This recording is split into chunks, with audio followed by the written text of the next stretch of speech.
longer, travel farther, and live harder. By SmartStop Self-Storage, the smarter way to store. Visit smartstop.com to reserve your space today. By Dos Equis, a proud partner of USC Athletics. Get a dose. Enjoy Dos Equis responsibly. And by Pechanga Resort and Casino, proud partner of USC football. And now, here are your Trojan Tailgate Show hosts, Jordan Moore, Sean Cody, Sua Cravens, and Cody Kessler. Hello and welcome to the Trojan Tailgate Show presented by Yeti. We are live at the Los Angeles Memorial Coliseum for a non-conference showdown between the USC Trojans and the Fresno State Bulldogs. I am Jordan Moore. That's our All-American Sean Cody, the playmaker Sua Cravens, and welcome to the show, a new co-host, number 6, your quarterback, Cody Kessler. Cody, man, what's going on? Not much, man. I'm pumped to be back. I'm really excited to be around USC football again. My former roommate right here. Yeah. We got 2 Codys on here now, so I guess you're just Sean. Yeah, I go SC, whatever, man. It's not that hard, right? All right. I just, I'll take Sean. Looking good, though, celebrating your Latinx Heritage Month. Yes. Sean Cody. Hispanic Heritage Month. Jordan. I see the shirt. Jacobo Herrera, our drum major, was out there representing this week. That shirt in the video. Man. People I'm going to wear my shirt today. All right. Maybe you could sell some. All right, well, we sold some more tickets for this game, guys. After that first Rice game and then what we saw against Stanford, we are going to have a great crowd tonight, electric atmosphere, night game. We don't have to worry about the heat. Great quarterback matchup, and it all starts with the newest USC star, and that is Caleb Williams, guys. He has led an incredible offensive surge for this team, one of the best offenses in the country, and then what we saw in the first half against Stanford, 5 touchdowns, 5 drives. It was breathtaking. Yeah, it was everything. We got a little bit of Jordan Addison mixed in there, taking the top off the defense. It was fun, man. You look at the total yards there, 500 total yards, passing yards, 400. But that first half was pretty amazing, Jordan, And it looked in the second half like it just slowed down a little bit, right? I thought it looked like Coach Riley was like, all right, guys, we're going to take the pedal off a little bit, but we want you guys to execute. And it was like putting a dog who likes to run fast and trying to say, don't run fast. It looked like they were doing that kind of stuff, right? They were like, okay, now slow down a little bit. And they look very uncomfortable kind of in that slow down mode. So it's something I think they have to learn, that kind of style offense moving forward. Yeah, and at that point, USC's offense kind of was their defense. And they almost got to the point where they couldn't score so much because the defense was playing so many possessions. Yeah. And at that point, you just want to keep Stanford's offense off the field. So the fact that he had 340 yards passing and it didn't seem like he threw a ball further than 20 yards down the field in the second half, that's really impressive. Yeah, and I'm glad, again, we're highlighting Caleb. I think, being a quarterback, he's playing at such a high level. And not only that, the way he's protecting the football, his communication with Coach Riley looks like they've been playing together for 5 years. And people forget he's only a sophomore. Yeah. He's playing like a fifth-year senior. So I'm really excited to see that maturity level for him and how it's going to continue throughout the season. He doesn't play like a sophomore. He doesn't act like a sophomore. There's a total maturity to his stardom. Really. The people that are coming into this building today, they have a new star. I think he's the guy that they've really gotten behind quickly. And then that sort of next guy maybe is Jordan Addison, because he comes over with true credentials. Biletnikoff Award winner, it doesn't get any better than that. First game against Rice, he had a couple of touchdowns. We were like, that was okay. You didn't see anything that just, opened your eyes necessarily. Boy, a different kind of situation against Stanford. He was going up against a good player in Caillou Blue Kelly, and he ran right by him twice. Yeah, it was beautiful, man. A thing of beauty from number 3. Like you said, Jordan, just someone who you expected a lot from going into the season. First game, they liked it. They mixed it up a bunch, got everybody involved in that first game. In that second game, it looked like Coach Riley had an idea going in that one. Hey, we're going to get our star going, and they let number 3 loose over the top, catching balls, staying on his feet, give a little sweet spin move to get into the end zone. So, just incredible balance. Yeah, a great showing from number 3. I expect, big things, huge things moving forward. Yeah, he's the new Robert Woods in town. He's the new Woody, and he made Caillou look like the little baby Caillou my daughter likes to watch every weekend, because it just seemed like he was unstoppable. And this is the threat that this offense presents, because you can't double him, because with a guy at receiver like that, and if you leave a double to his side, then you got to deal with Mario in the slide. We saw him come on a little later in the game. So it's just an embarrassment of riches for Caleb Williams to throw to. Cody, I thought your comp was interesting to Nelson Aguilar when I was listening to you on the Victory Podcast. Yeah, and a lot of that is from me and Nelson as well, because you see with Jordan and Caleb having so much chemistry so early on, especially getting the late start, him coming in the fall, to be where they're already at is impressive. And that doesn't just happen in the film room or on the field. That happens outside of that, where they taking time upon themselves to take it to the next level. And the funny thing about Aguilar was maybe he didn't have quite the same accolades in college as some of the guys of his generation, but when higher drafted than pretty much all of them, and part of it was he was always sneaky fast. He ran really fast at the combine. That's, I think, a lot what we saw from Addison last week. You don't see him and go, oh, my God, that's Marquise Lee. That's just an insane athlete. But then when you saw it out there, you go, there's another gear that he's got that clearly they don't. And the other guy who, again, comes in with a ton of credentials is Travis Dye. We saw him go over the 100-yard mark last week, had some great holes to run through. Certainly the touchdown was a gaping wide hole. But, I mean, this is a guy that's just been running, at this level, elite level, for 5 years now in college. I mean, he was a guarantee coming into the season. Yeah, we've seen it in the Pac-12 for years now, what he's been able to do. And I think he's adding a layer to his game, right? I think you listen to Coach McDonald talk about what he's trying to do. He's trying to add that level of physicality to his running style. You see him out there. He's always been that explosive guy for Oregon, always got able to take it to the house, make those quick moves. But when you see him run physical like he did against Stanford, I think he's trying to add that certain level. He wants NFL scouts to be like, hey, look at guys, I can do this as well. And I think that's something, when moving forward in the season, you're going to see a lot of that physicality from him to it. Yeah, and I think it was a sneaky 100 almost, because you can move him around so many spots, and he's patient in the backfield, and you move him out 5 wide, and he's playing slot. So it doesn't matter how he gets the ball. Just know he's going to get yardage and yards after catch, and I was really impressed with his performance last week. Yeah, and kind of along the lines of Jordan, the first game against Rice, we didn't get to see a whole lot of Travis. I think he had five carries. And then last week he comes out, not really a breakout game, but you get to see more of what he can do and the versatility of him at the running back position. I also loved that on the touchdown run, he threw up the 5-down fingers, just in case people didn't know he is officially a Trojan, and he crossed the goal line with his victory V up. All right, we would love for you to join the show. There's a segment later on where we'll answer your questions, so tweet your questions using hashtag Trojan Tailgate Show, hashtag Trojan Tailgate Show, and we will pick the best ones and get them on the air later. Next up, we're going to recap USC's defensive performance from Week 2. This is the Trojan Tailgate Show presented by Yeti.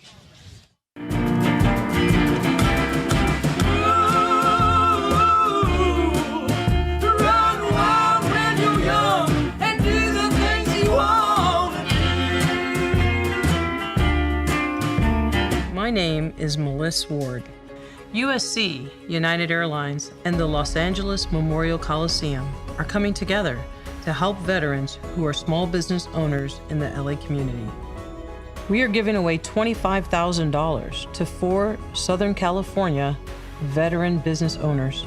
To apply, please go to united.com/VSBG.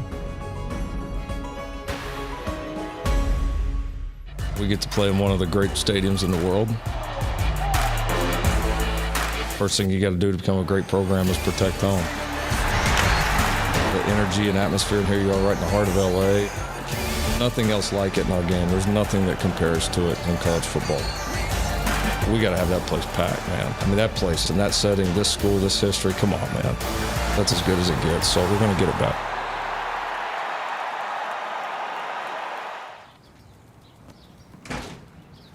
Hi, yes, I need a locksmith. 3 hours. Guess I'll be right here.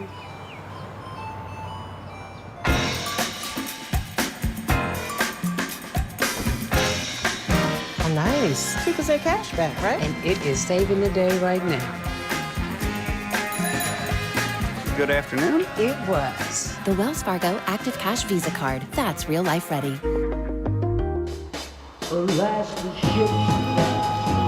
Rise to the morning. You know it's calling, me back home, put down the sorrow and dance to me.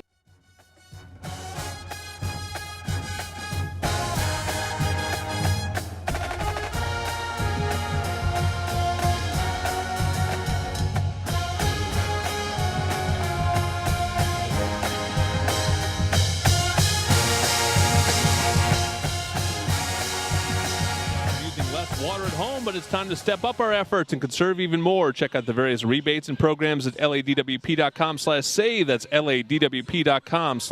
Let's do this, LA.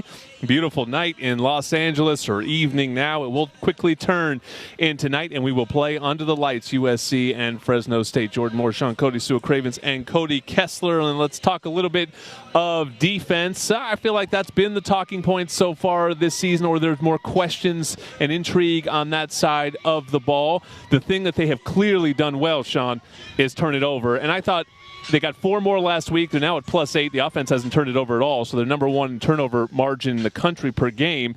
The 4 last week felt a little bit more forced than the ones in week 1, so I think a positive sign there. Yeah, take care of the ball, and that's what they've been doing. Offensively, defensively, getting the ball back is that's the number one thing we used to preach on this team, was getting the ball, and that's what they've been able to do. It's been explosive plays. You see the turnovers, you see the sacks, you see the tackles for loss. It's been all explosive plays. There is some stuff to clean up in the run game, but I like the mentality, because you're not going to be able to get the turnover. A little bit of this luck, getting the ball out, getting tips and finding the ball. The mentality of not conceding touchdowns, I think, is the thing you can take away from this defense. It looks like a stingy defense. When they get into that red zone, it looks like they crank it up a notch to it, and they're hungry for that ball. Yeah, it's bend but don't break, and we've seen the last 2 weeks maybe teams have had success early in the game and have driven the ball down the field, but it doesn't matter if they don't score, and that's what you want to see. It doesn't matter how. You're right. It doesn't matter if an offense has 400 yards passing and 200 yards rushing. If they put up 0 points, then it was all for naught, and that's what you like to see. And there's something to that in being Lincoln Riley's defensive coordinator. And we talked about that a little bit going into the season, Cody, but it's just different. He's going to play fast. He's not often going to protect you. He tried a little bit in the second half last week, which I think is part of the offensive, slowdown in the second half. But Alex Grinch, from the day we talked to him, was, hey, field goal isn't the worst thing if we hold teams to field goals, because we know the offense is going to score 6. And you expect that every game from Coach Riley's offense. But I love what Coach Grinch said also about, conditioning well. We're going to run some more, because that's what you expect with Coach Riley's offense. It's a big play offense. It's a quick, hit a big play, get off the field, and the defense ready to go back out there. They subbed a lot too. And you brought up the run defense. That's obviously the question. The stats back that up. They're 11th in the Pac-12. Colorado is a disaster in run defense. They're having a tough year. But USC is 11th of 12. Only Colorado behind them, 106th in the nation. Those aren't good stats, and Alex Grinch doesn't hide from that. He's a brutally honest coach. You listen to him in his press conferences, and he gives it to you, and he just said simply not up to our standard, and we're not even at the point where we've defined our standard, because we haven't been here long enough to do that. You love to hear that kind of stuff. And basically Stanford, I'm not giving them any excuses, but Stanford designed basically an offense to go against USC this year. Yep. They designed the slow mesh, the delay RPO game to kind of throw SC off the whole thing. Basically, they took a whole shot at him, and it worked to a small extent. They were just watching Max Williams. Was he coming down in the box? Was he rolling back? And that's how they either go for the top, or they're just going to hand the ball off. So basically design offense to try to go against SC, and it was successful to a certain extent, but I don't think they're going to see that going throughout the rest of the year. And Sean, as a defense, it takes until about halfway, maybe week 5, week 6, to when the defense is really clicking, and your strengths and weaknesses of a defense. You need those reps. But nonetheless, 6 yards of carry and 21 first downs in the first half is not going to get the job done if you're playing a team like Utah or even Notre Dame, who's struggled early. But when they can get clock management and they score and put those big uglies on the field, you don't want to be behind on a team like that. So stopping the run as the season progresses is critical.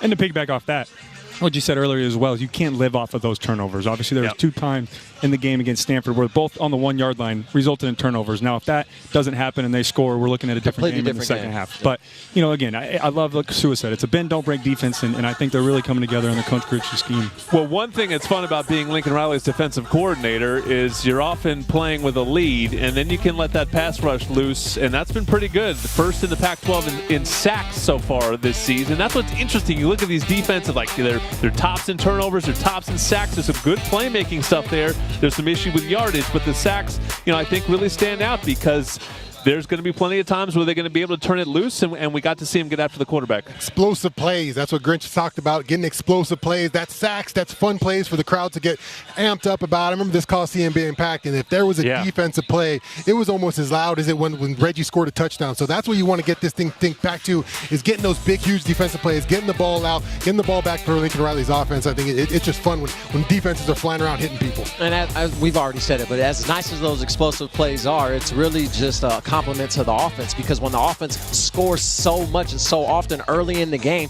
you force a team out of their game plan. Stanford had a lot of success early in the game, and they were driving the ball down the field, but those turnovers killed them. We kept scoring, so now they can't run slow mesh. They can't keep running the ball. They have to throw, and we can put our hair back and just rush the quarterback. Yeah, and carrying on with that as well as I like what Sean said with Coach Riley.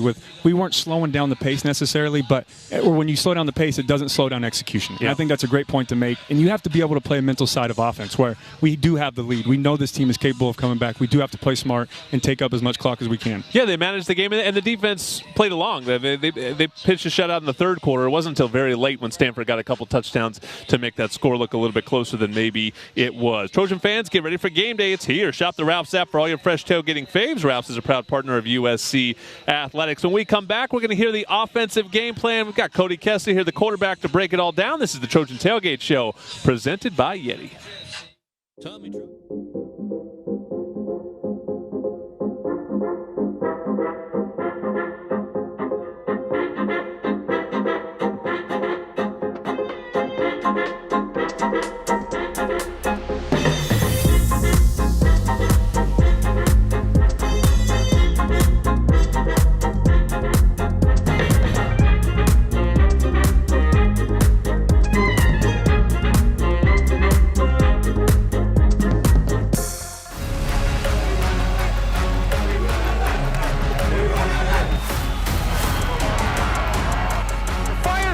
Slices and dices. Pulls up for three and knocks it through. Another power play score. USC superior in the sand.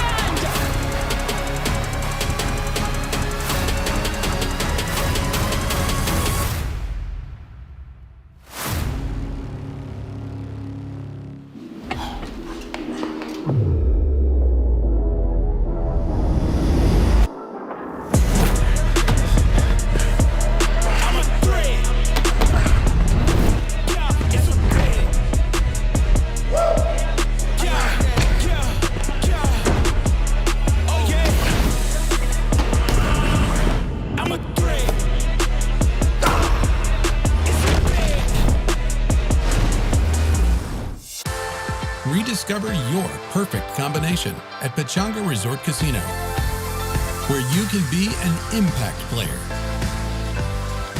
a clutch hitter, or a wild card. No matter what your game is, the excitement and relaxation you're looking for is here. So get back to the fun and play your perfect combination at Pechanga Resort Casino. Can we save them?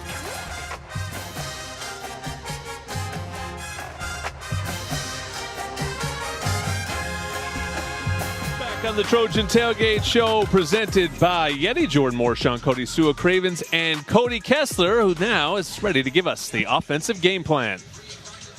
Hot route! Red 7, red 7, red 7! I don't know what red 7 means. The USC Trojans offensive game plan is brought to you by Invesco QQQ. Become an agent of innovation with Invesco QQQ. Fight on. Let's take a closer look here at the Trojan offense as they go against Fresno State tonight. Through 2 games, we've already seen why Coach Riley boasts one of the most dominant offenses in the entire country, but what makes it so successful? You look around and you see so many different types of spread, of the air raid, of the West Coast type of offense, but what makes Coach Riley so difficult to defend? Now, when you look at the film, there's tons of reasons for this, but the 2 that I really want to focus on are the creativity behind it and the confusion that it creates for the opposing defense. Now, when I say creativity, I mean the different looks, the different formations, and the multiple different plays we can run off of those looks. And what that does to a defense is it confuses them.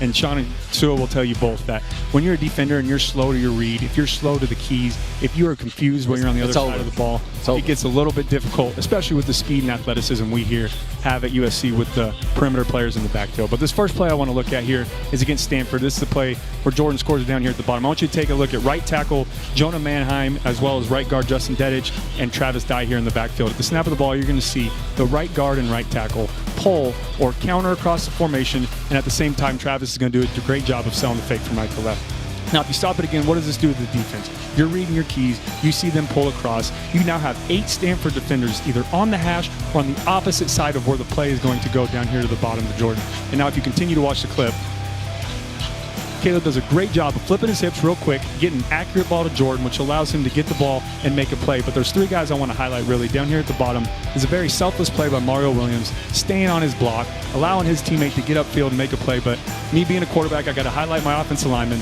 The 2 guys I really want to highlight are left tackle Bobby Haskins, the Virginia transfer, as well as center Brett Nealon on this play. These are the 2 guys. And when you talk about offenses going from good to great, these are the type of execution and effort plays you want to see. And now if you run the rest of the clip, you're going to see them make a great block out there on the nickel as well as the safety. Get a little pancake there.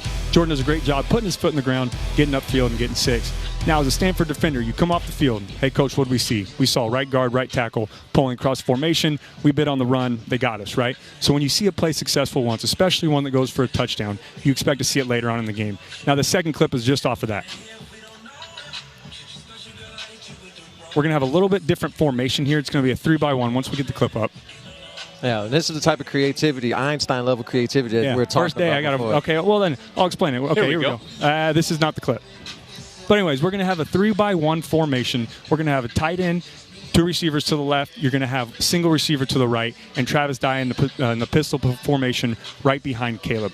Now, obviously, it's not going to be the same exact look, but you're going to have left tackle and left guard who would be highlighted on this play, and they're going to pull across the formation from left to right, which is opposite of what they saw in the first quarter. Now, as a Stanford defender, hey, coach, we're seeing the same action fake. Caleb's going to rise up, and he's going to play action or pump fake to the screen that they saw earlier. On the clip, you would see 9 Stanford defenders committing to stop this screen action that they saw earlier on, but instead of this time using Coach Riley's creativity, Caleb's going to flip his hips. Travis Dye is going to leak out into the flat. They're going to throw the ball back to him to the right with, obviously not on the screen, but he has 20, 30 yards ahead of him with no one in front. And it's just another nuance that Coach Riley does with this offense that's so confusing as a defender to stop. And I look forward to seeing more of that tonight against Fresno State. Suey, you were such an instinctive player. Oftentimes it kind of looked like you were guessing or had a feeling you knew what was coming. Yeah. This seems like your worst nightmare when the plays dovetail like that. I was just going to say, just off Cody's cut up alone, 2 guys doing that, because I'm told right away if it's a run-heavy team, that tackle or tight end is going to give me my run key. So if that tight end is out blocking and then the guard pulls, as far as I'm concerned, I'm 100% full force. This is a run play, and when you pull it, and this is that new era of the RPO where you can pull it and have a lineman almost 2 yards down the field and still throw it in the backfield for a pass. It's all types of confusing because then you play slow, and then when you're second guessing yourself and you're playing slow, there's no way you're going to make the play, and that's why this offense is so difficult to guard. For me, it's just as much as the physical as the mental, right? As a defensive lineman, a defensive tackle, you're sitting there and the play's going this way, the play's going that way, he's throwing the ball that way. I remember sitting playing the Colts and Peyton Manning's out there and he's directing it left and right. You feel useless out there, right? Yeah. You feel like you're not involved in the game. If you can suck the defensive player's brain out of the game, like half the time I was like, man, I don't even know what I'm out here for. They're just running around. And you've told me before that Peyton made you feel like he was game planning for you. Yeah, and every single player felt like that. Insecure, like you were like, oh, am I the weakness? Is he picking on me? And Caleb, I think, has made people feel that way too. He's been so on point so far through 2 games. I can't even remember a ball that was really in harm's way. There were a couple late in the second half last week that maybe weren't his most accurate throws, but he has been really sharp right out of the gate. Yeah, it doesn't make sense how at this age he's so mature, he's so relaxed, there's a calm, there's a presence about him, the leadership qualities. I mean, everything that just the guy's brought has been the total package so far. You can't really say, I mean, other than the second half where there were some throws maybe off his back foot and they weren't accurate, other than that, guys, I mean, what else can we expect? You said it, calm, cool, and collective, and it's been a while since, even when we had Sam, who was highly successful and led this team to a Rose Bowl, like even when we had him, he'd throw the ball and I'd be like, who? Because I don't know, because he's a gunslinger. He's gonna extend plays and he's gonna take some shots he shouldn't. But with Caleb, it's like every time he takes the ball, I don't worry when he's looking downfield. Even when he stays in the pocket and extends plays and uses his legs, I know he's smart enough and mature enough to get the yardage he knows he can get without getting hurt and putting himself in harm's way. So it's just been a treat to watch. And Cody, he's had the luxury of inheriting a veteran offensive line. He's had plenty of time in the first 2 weeks. Yeah, and the offensive line's played great. And just off of that point, too, is you want to take that risk, but it wants to be a calculated risk, right? You're not just throwing it up into triple coverage. Like that play where he hits Jordan Addison over the middle on the deep post. He he read that. He saw the cover 4, the safety bite down, and he saw a one-on-one matchup with his guy, and he took a chance on it. And those are the plays that you take those risks where it's a 50-50 ball and you trust your guy to go get it. All right, that's the offensive game plan. Next up, these big guys to my left are going to do the defensive game plan. This is the Trojan Tailgate Show, presented by Yeti. Wow, we're crunching tons of polygons here. What's going on? Where's Regina? Hi, I'm LaDonna. I invest in Invesco QQQ, a fund that gives me access to NASDAQ 100 innovations like real-time CGI. Okay. Yeah, don't worry, I got it. Become an agent of innovation with Invesco QQQ. Before investing, carefully read and consider fund investment objectives, risks, charges, and expenses, and more in the prospectus at Invesco.com. The fully electric Audi e-tron family is here. With models that fit any lifestyle and innovative ways to make your e-tron your own. Through elegant design and progressive technology, all the exhilaration, none of the compromise. The Audi e-tron family. Progress that moves you. What if you could use retirement accounts to invest in crypto? With iTrust Capital, you can. iTrust Capital allows you to invest in your favorite crypto assets 24/7 with the tax benefits of an IRA. So instead of paying taxes on your crypto gains every year, you can defer taxes till you retire using an iTrust IRA. Or with an iTrust Roth IRA, you can withdraw tax-free at retirement because you're in this for the long haul. Start investing today at itrustcapital.com. I got a whole lot of money. Y'all it for me. Bottle key popping and white up there. It's a party, it's a party, it's a party. It's a party, it's a party, it's a party. My partner on the my hood up on the drum. Roll up the line, I'm trying to get it. It's a party, it's a party, it's a party. You're tuned in to the Trojan Tailgate Show, presented by Yeti.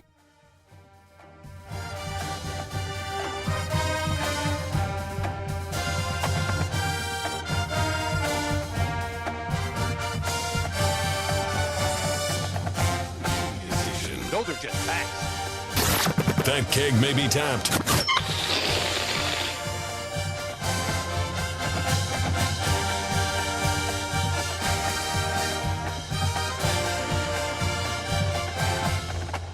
It's popping out there. This is the Trojan Tailgate Show presented by Yeti. It looks like tailgating in full effect outside of the Coliseum right now. We're going to have a great crowd inside the Coliseum tonight. With Sean Cody, Stuart Cravens, and Cody Kessler, I am Jordan Moore. It's time now for the defensive game plan. Everyone knows defense wins championships. And a Trojans victory will require a solid defensive game plan. Defense on 3, 1, 2, 3. Defense! This is the USC Trojans defensive game plan, brought to you by LifeLaw, injury law made simple.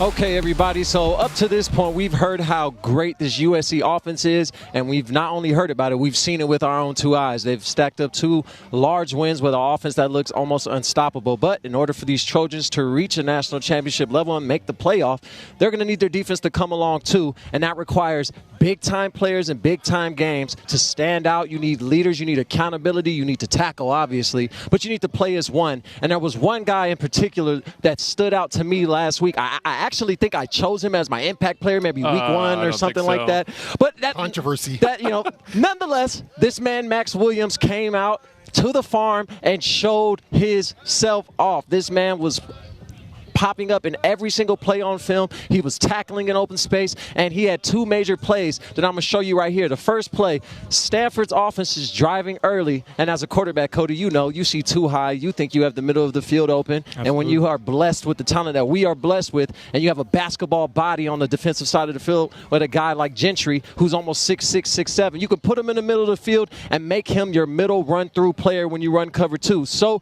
USC is going to give Stanford a too high look, allowing them to think that they have these big tight ends coming across the middle to be open with that basketball body, and Gentry is going to force this quarterback to overthrow the football.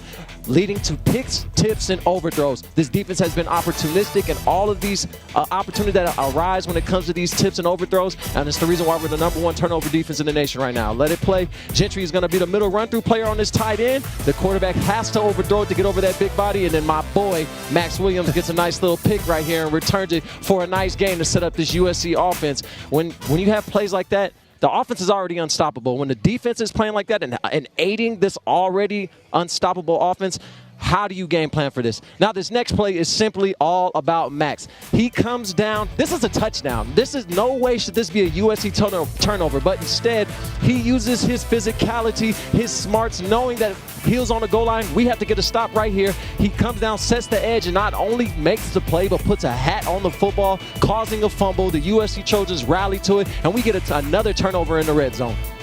And this is that physicality you need at the farm because look at that. That's just all weight room. That's all want to. There's not, if you don't want to tackle, you're afraid of contact, there's no way you're making that play. Max Williams showed up in a big way last week. Yes, and starting with that, one of my plays is the same play. We can just roll right to the plays, run it guys. Back. I'm talking explosive plays, and we're talking Max Williams. Let's run it back again, right? Max Williams, we got him here lined up on the right. Actually, we're going with Eric Gentry, excuse me.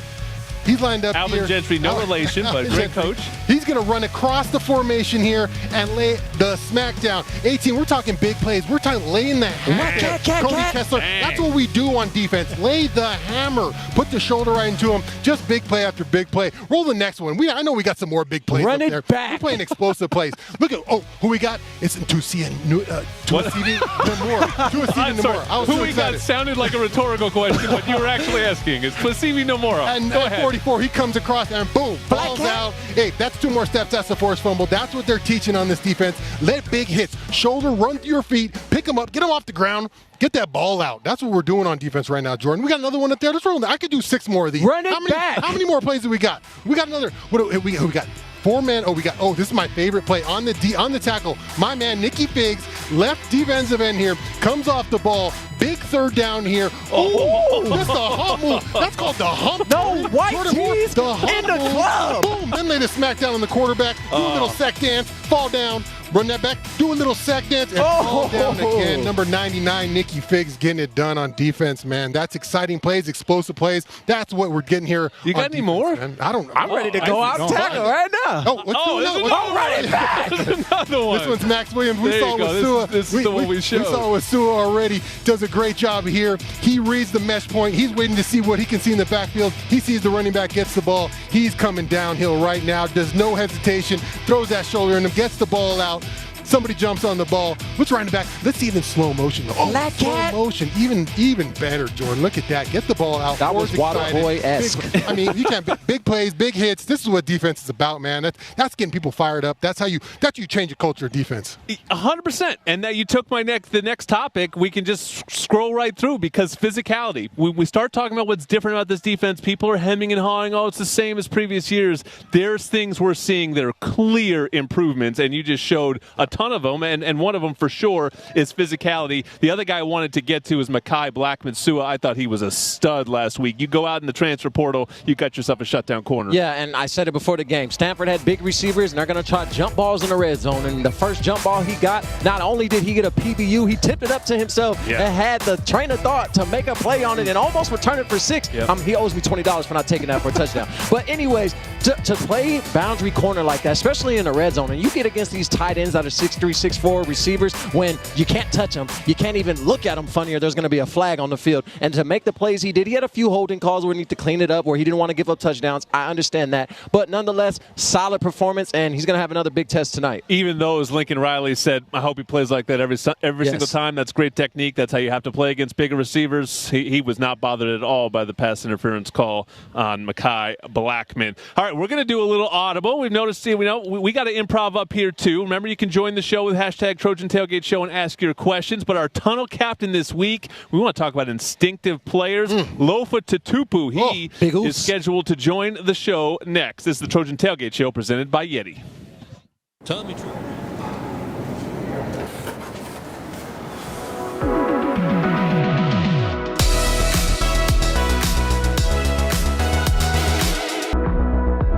Did I mention SmartStop Self-Storage has state-of-the-art security systems operating 24 hours a day, so we see everything.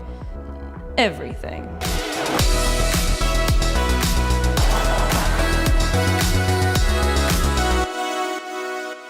We get to play in one of the great stadiums in the world.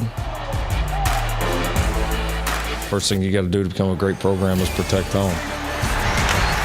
The energy and atmosphere, and here you are right in the heart of LA. Nothing else like it in our game. There's nothing that compares to it in college football. We got to have that place packed, man. I mean, that place in that setting, this school, this history, come on, man. That's as good as it gets, so we're going to get it back. Sometimes faster isn't always better. Like when you're getting a tattoo. Or saying I love you on the first date. Or putting together certain Swedish furniture. But when it comes to getting in and out of the airport, faster is always better. And at Ontario International Airport, you can have a stress-free experience from the curb to the gate. It's the least we can do. When the stadium lights are dimmed, when the cameras stop flashing, when the pads are off, the pressure sinks in and it's just me in a world of expectation. Nobody can carry that alone. But pressure doesn't have to be carried alone. What if we came together as a team? Embrace talking openly about our mental health. If we reached out, checked in. Seize the awkward. Imagine what we could do.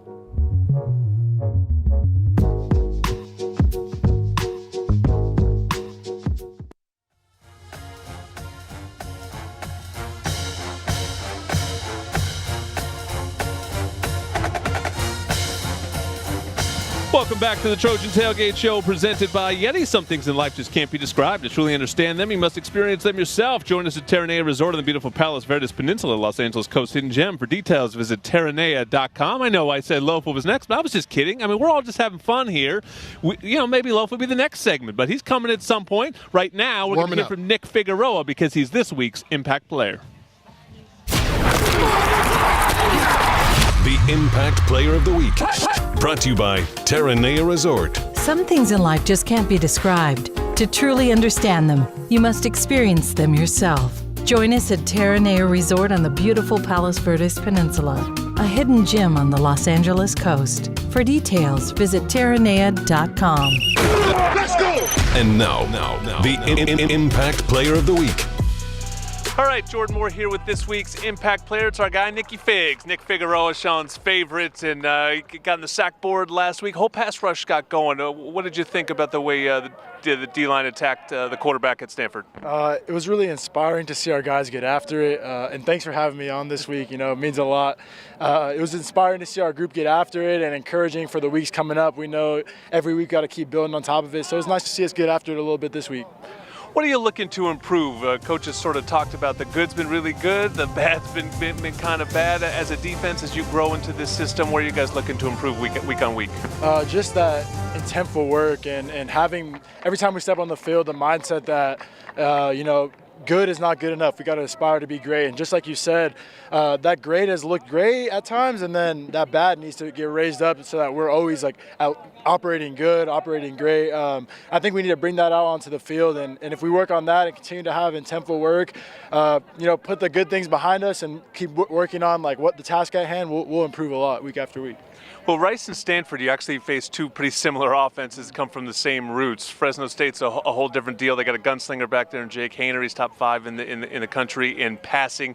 How do you guys look to attack it defensively? Haener, Mims, Cropper, they're all great players. They're all back and looking to play us in that Coliseum. I know they're inspired to play, and we just have to make sure that we're on top of all of our business and make sure that we're studying the film and getting the type of work we need out here to be on our A game on Saturday. We stay around here, in your A game. Everyone plays their A game. We could beat anyone. If anyone plays their B game, anyone could beat us. So it's about playing that A game at all times.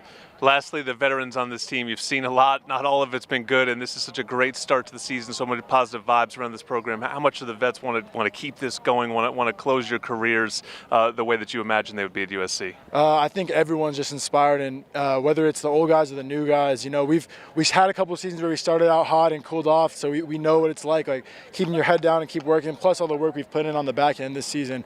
Just staying focused, leaning into those guys, leaning into those leaders, and then, just keep pushing ahead. That's Nick Figueroa, Nicky Figs, this week's Impact Player. Thank you. All right, that's Nick Figueroa, and he got in on the sack party with a guy that led it, Sean, Solomon Byrd. You didn't see a lot of him in the first game, but he certainly stood out against Stanford. Yeah, he's been doing it, man, and that's what he's done in his career. Coming out of the transfer portal, he's collected some sacks. I believe he has 11 sacks in his career, so he can get to the quarterback, Jordan. So he's done a good job of just finding his way. Not really any killer pass rush moves, just keeping after it. Sometimes they're not always pretty, so it's not always going to be like just fall in your lap sacks. You got to dig sometimes, and those ugly sacks, they add up too. I remember my senior year, I was able to get 10, and probably 8 of those sacks were nasty. So but they all count. Did you just drop your own stats? I haven't even done that. I have not even done that yet. Oh my God! Hey, but sacks, they're gonna come, and you'll take them how you get them. It doesn't matter if you got to just bull rush, and even if there's a coverage sack.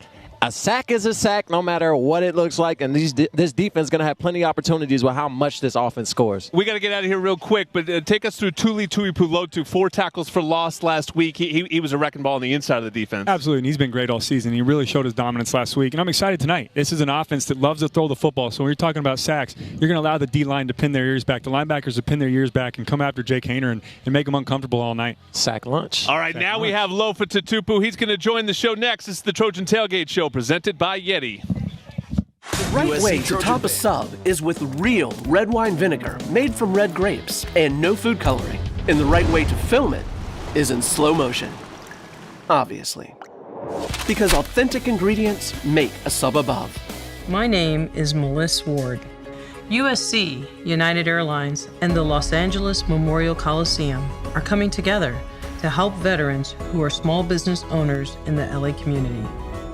We are giving away $25,000 to 4 Southern California veteran business owners. To apply, please go to united.com/VSBG.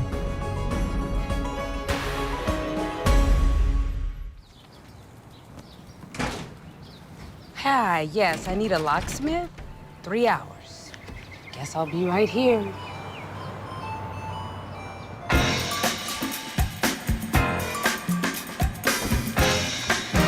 Nice. 2% cash back, right? And it is saving the day right now.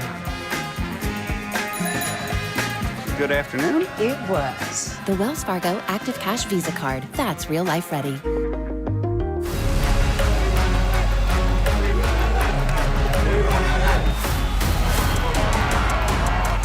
Fires one, slices and dices. Pulls up for 3 and knocks it through. Another power play score. USC superior in the sand.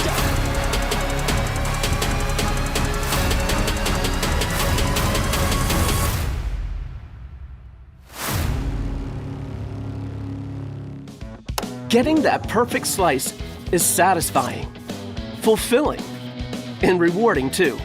But we don't do it for fun. We do it for fresh. Slice to order makes a sub above.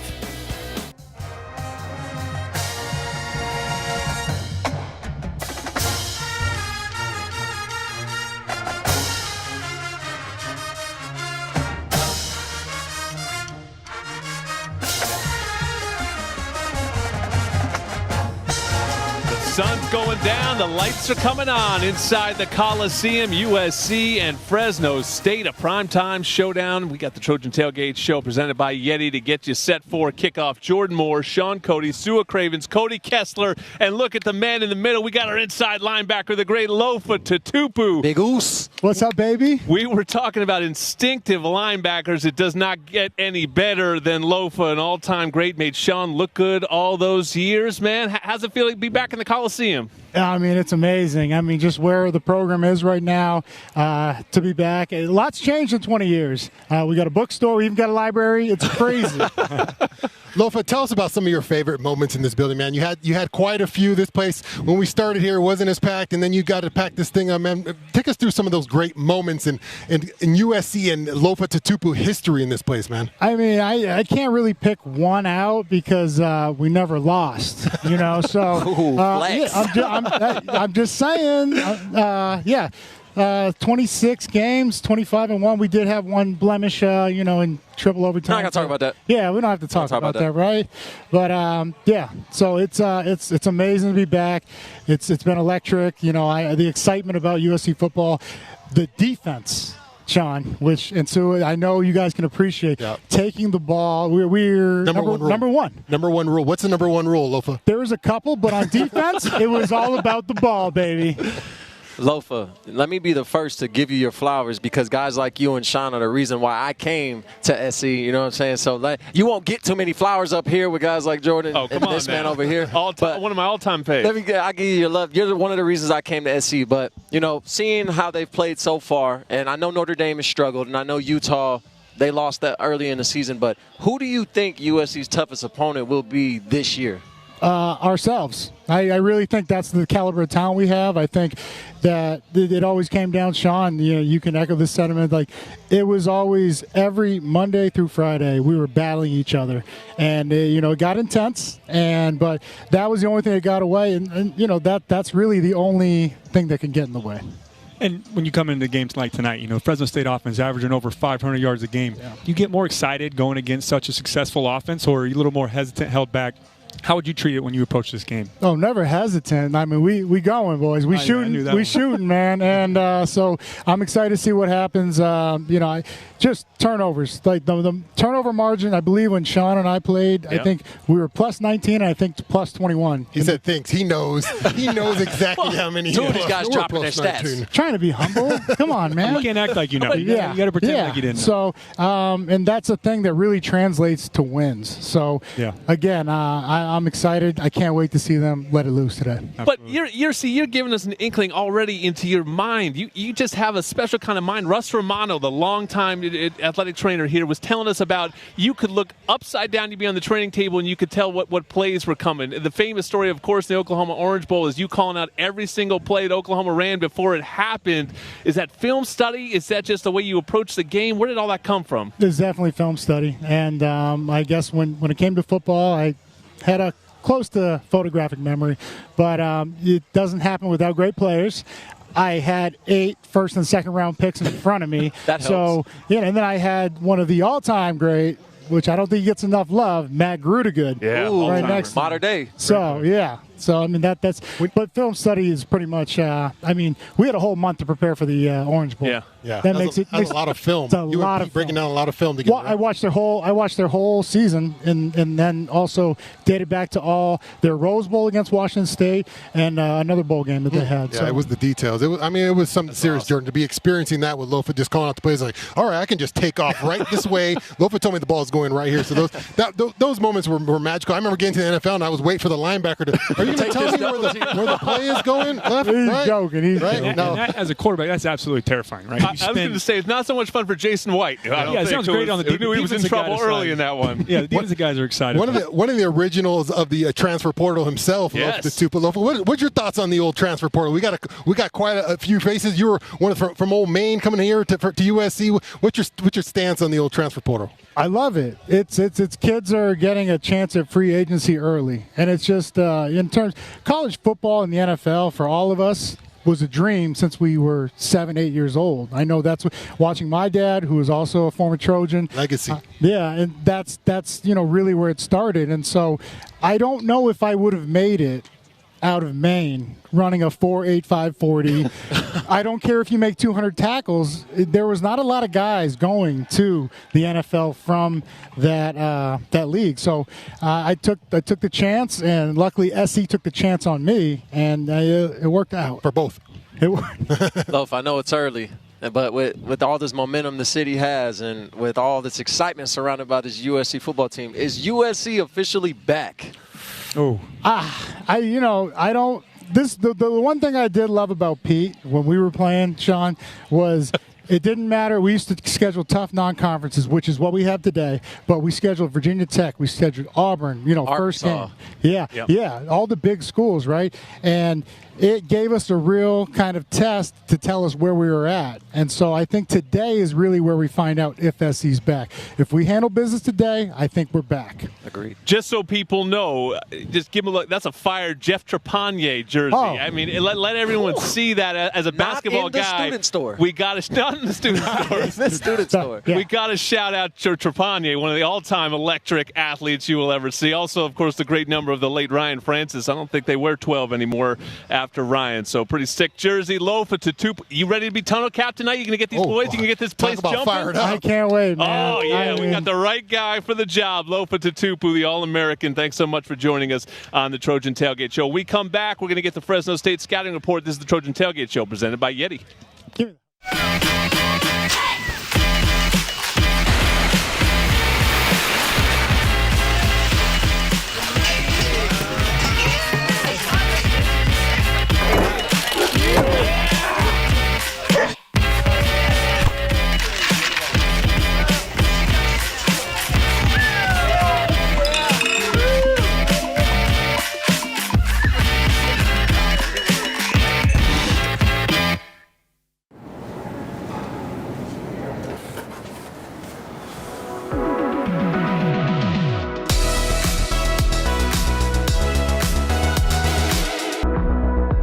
Did I mention Smart Stop Self-Storage has state-of-the-art security systems operating 24 hours a day? So we see everything.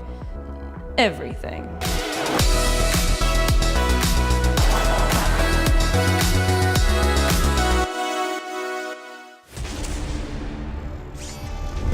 Wow, we're crunching tons of polygons here. What's going on? Where's Regina? Hi, I'm LaDonna. I invest in Invesco QQQ, a fund that gives me access to NASDAQ 100 innovations like real-time CGI. Okay. Yeah, don't worry, I got it. Become an agent of innovation with Invesco QQQ. Before investing, carefully read and consider fund investment objectives, risks, charges, and expenses, and more in the prospectus at Invesco.com. Being the best takes hard work. It takes early mornings, planning, precision, sweat, sacrifice, and teamwork. That's why Old Dominion Freight Line, the #1 national LTL carrier for quality, works hard to be the best in the game and is proud to support those striving to be the best in their game. Old Dominion Freight Line, helping the world keep promises.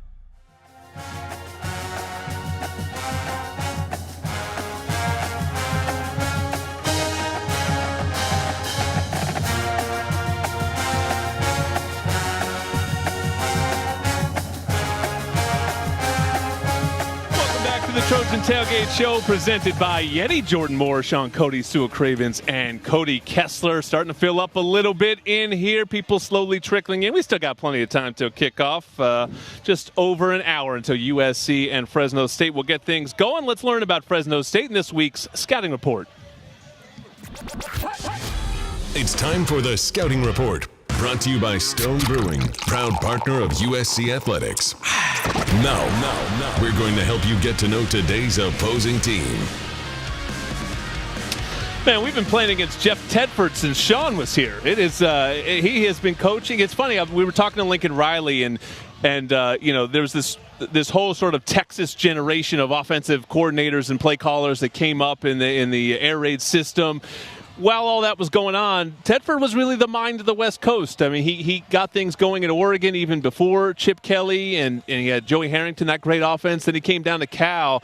And, as great as Pete Carroll was, he struggled at times with that Jeff Tedford, particularly the running game. Yeah, that run game used to give us fits, man. I mean, you talk about all the talented running backs they had, J.J. Arrington and Marshawn Lynch. Yeah, they used to have that zone scheme, man. It used to give us fits. It was just they made sure that you were in your gap. They tested every single gap down the line. It was almost like the running backs would go from D, C, B, and they would just check every single gap. And if someone busted, it was for sure a big gainer. And that's what gave us the most problems. So Jeff just a smart coach who knows what he's doing, and he's been doing it forever. It's funny, Lofa mentioned that one loss in triple overtime. It was Tedford's Cal up at Cal. Aaron Rodgers played the first half, got benched at halftime, but because of the running game, they still came through and won that game. Yeah, and USC will have to be ready for that running game that you're talking about, but they're going to have to be ready for this passing game. And just like last week, Stanford developed a slow mesh to try to mess with our defense and get us off balance. Well, this week, get ready for a little 3-by-1 action with a twist at 3. They're not going to put some big slow guy at 3. They're going to put a receiver at 3. 3 speed, and they're going to try to get mismatched on our linebackers. Now, I don't expect to see much Eric Gentry or Shane Lee covering the 3. Look for Raylan Goforth to have a big game at 3 covering these receivers. Take us through Jake Haener. He's a big-time player. Yeah, he's one of those scary quarterbacks, right? He's not afraid to make all the throws. He's a gunslinger, and he hasn't turned the ball over this year. He's been extremely efficient, protecting the football, putting up 370, 380 yards a game right now. So tonight for defense, and he makes a lot of throws falling away as well. Although he hasn't turned it over yet, he does give us opportunities to make plays on him. I look forward to our DBs getting after him. And he's got a chip on that shoulder. Absolutely. He let everyone hear about it this week. Said little Jake didn't have enough stars or wasn't tall enough to play at USC. He wasn't really that either to play at Washington. That's where he started. He was supposed to play at Washington. They picked someone else over him. He goes to Fresno State, and when he gets a chance, he lights up the Pac-12. He threw for 455 against the Bruins in the Rose Bowl last season, 298 against Oregon last season, and 360 last week against Oregon State. So and maybe one of the best games last year was that UCLA game. Watching him, so gutsy. He was hurt. He was hobbling, and he led his team to victory. I mean, just a gutsy win. You watch him last week, what he was able to do against Oregon State, win that, charge his team down, or almost at the end, kind of with a tough loss there to Oregon State. But just a gutsy player. He's confident. He's got the whole team. He is the leader of this group. It sounds like when you hear all of them talk about him, what he does, can flick that wrist and put the ball anywhere. So just a tough quarterback. Those are the toughest quarterbacks you want to get. Someone who has the whole team together. Those captains that really bring the squad together. Yeah, little Jake is big Jake now, and he's got a chip on his shoulder, and he's coming into the Coli with everybody's dream to do when they come into the Coliseum. Leave with a dub, and you can see the look on his face. He's not here to play games. He's all business, and he's not here to make friends. He's not frightened by these lights, and I'm excited to see what this quarterback's going to do against this USC defense. Jordan Mims, take us through their skill guys, Cody. Yeah, he's a great running back. He's averaging over 5 yards a carry right now for them. And you hear about Jake Haener, their pass game. They're throwing for this much every game. But Jordan Mims is a great complement to that. You saw against Oregon State last week, he had a play where he's a physical back, but he also had a 3rd and 1 that he took the distance. So if he gets through the line, can get up to that second level, he can definitely do a lot of things with the ball in his hand. Is Nico Remigio their best pass catcher? Yeah, you got Nico Remigio is also a great player. They have, though, I think 8 or 9 different guys with already 6 catches on the season. So he's not afraid to spread the ball around. He's playing point guard. And exactly. And get a lot of people involved. And that's, to Sean and Sua's point, which makes it so difficult as a defense is you don't really key in on one guy. You got to cover the entire field, the RPOs at all times, and make negative plays against them. They played a crazy game last week against Oregon State. It was going to go to overtime, and then they called a timeout. And instead of kicking the field goal to tie, Oregon State decided to just go for it, a do-or-die play, and Oregon State beat them at the end. So a crushing loss. But then I looked at the stats, Sean.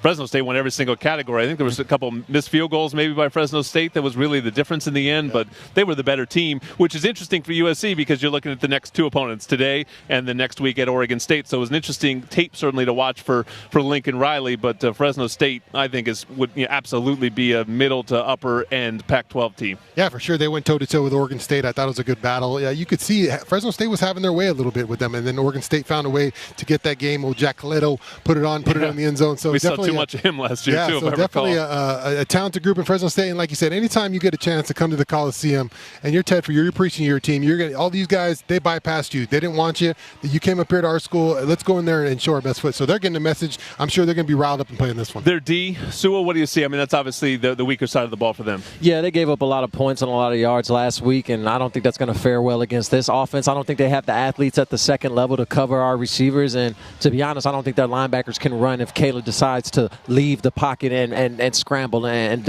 extend play. So it's going to be a long day for this defense. Hopefully their offense can keep up with ours and keep scoring, but at the end of the day, if you can't stop anybody, you're not going to win. Enough of this football talk. What the people want, what the people have asked for is Rate That Fit. All the guys we saw them walk in, they came in a little bit later. What do we got here, Sua? Take us through some picks here. Well, Coach, that was the first pick. We got him selling life insurance in his free time. Caleb's Kayla's going to come through with a warning sign shirt and just, shine like a star. We got a couple guys getting ready for NBA on TNT. You know what I'm saying? I think I see. Look, he got the Bape on. Shout out Soldier Boy. So, there's a lot of they're expressing themselves, and this is what you want to see. These guys. I know when I was playing. I don't know when you were playing. We had to go down the Trojan Walk with a team jumpsuit on, hot as heck in 100-degree weather, no swag, no drip at all. These guys got buzzed down, and they're life insurance again. So these guys got buzz downs on. These guys are having fun with it, and it seems like Coach Riley has really got this team behind him. It felt like even more people went for it this week, Sean. They saw it last week. They saw how much love Caleb got with I think his outfit. So I think everyone I saw Raylan go forth with a nice thing. What did it say? I love you. Look at the love. No, it says I love your defensive breakdowns at I am Susie, and then it goes to you, Sean. Don't culture vulture my compliment. Duo. Jesus. Spin-off show. Yeah. A little front, a little cover. That's only if Sean claims to be from the IE. I would gladly do a spin-off show with him. That's a sore topic. San Gabriel Valley legend. SUA and Inland Empire / Los Angeles. I dip a toe. Oh, I brought it up today. You played your freshman year of high school in the Inland Empire. Oh, where? And that's why I've been confused this whole time. You went to Damien High School. Is that correct? Oh! Next segment. Is that Damien High School. Is that correct? No. Thank you. John Abrams. Don't deny your roots. Fact. He let me know Damien High School. That's why I've been confused this whole time. I was the original transfer portal. Fun fact, we dropped 50 on Damien in the playoffs. Everyone knows Cody's from Bakersfield because he will tell anyone about it. Just about to say, you're all this IE talk, this LA talk. Oh, God. Bakersfield is where it's really at. Shout out back home. Hey, you got to come there first and visit. Now, I mean, don't knock it till you try. There's some stories. You went to Centennial Bakersfield? Trash. And that's the problem. I tell people I went to Centennial, they immediately think corrupt. Yeah, IE. So we were on the map a little bit. We were a top-ranked team my senior year. Now you're dropping high school accolades. Sean dropped his stats. Cody's ready to show off some high school rings. Team I love it. Team stats are good. All right, we're off track here. Let's go. Get the shit back on. If you enjoyed Rate That Fit, we've got another stupid game that I came up with next. This is the Trojan Tailgate Show presented by Yeti. Rediscover your perfect combination at Pechanga Resort Casino, where you can be an impact player, a clutch hitter, or a wild card. No matter what your game is, the excitement and relaxation you're looking for is here. So get back to the fun and play your perfect combination at Pechanga Resort Casino. What if you could use retirement accounts to invest in crypto? With iTrust Capital, you can. iTrust Capital allows you to invest in your favorite crypto assets 24/7 with the tax benefits of an IRA. So instead of paying taxes on your crypto gains every year, you can defer taxes till you retire using an iTrust IRA. Or with an iTrust Roth IRA, you can withdraw tax-free at retirement because you're in this for the long haul. Start investing today at itrustcapital.com. My name is Melissa Ward. USC, United Airlines, and the Los Angeles Memorial Coliseum are coming together to help veterans who are small business owners in the LA community. We are giving away $25,000 to 4 Southern California veteran business owners. To apply, please go to united.com/VSBG.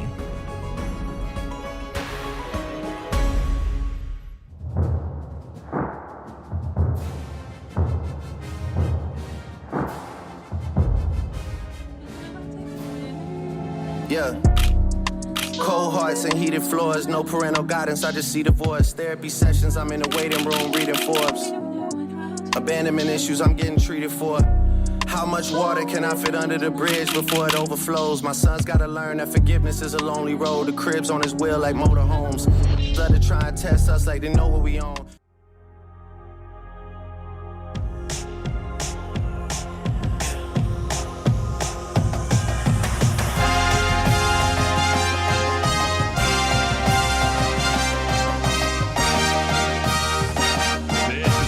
Tailgate Show presented by Yeti. Jordan Moore, Sean Cody, Tua Cravens, and Cody Kessler getting a shout out. Great addition to the show. Wow. Great commentary. He complained and got on the dang screen. It already had to be up, though. It was already ready. Is that a family member? It's not a family member. Inclusion at its finest. No, yeah, I gave her $20 before. All caps, strong camera presence. Yeah.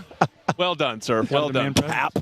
All right, I made up a stupid game. This week, it is our Cardinal and Gold Report. It's time for the Cardinal and Gold Report. Cardinal and Gold!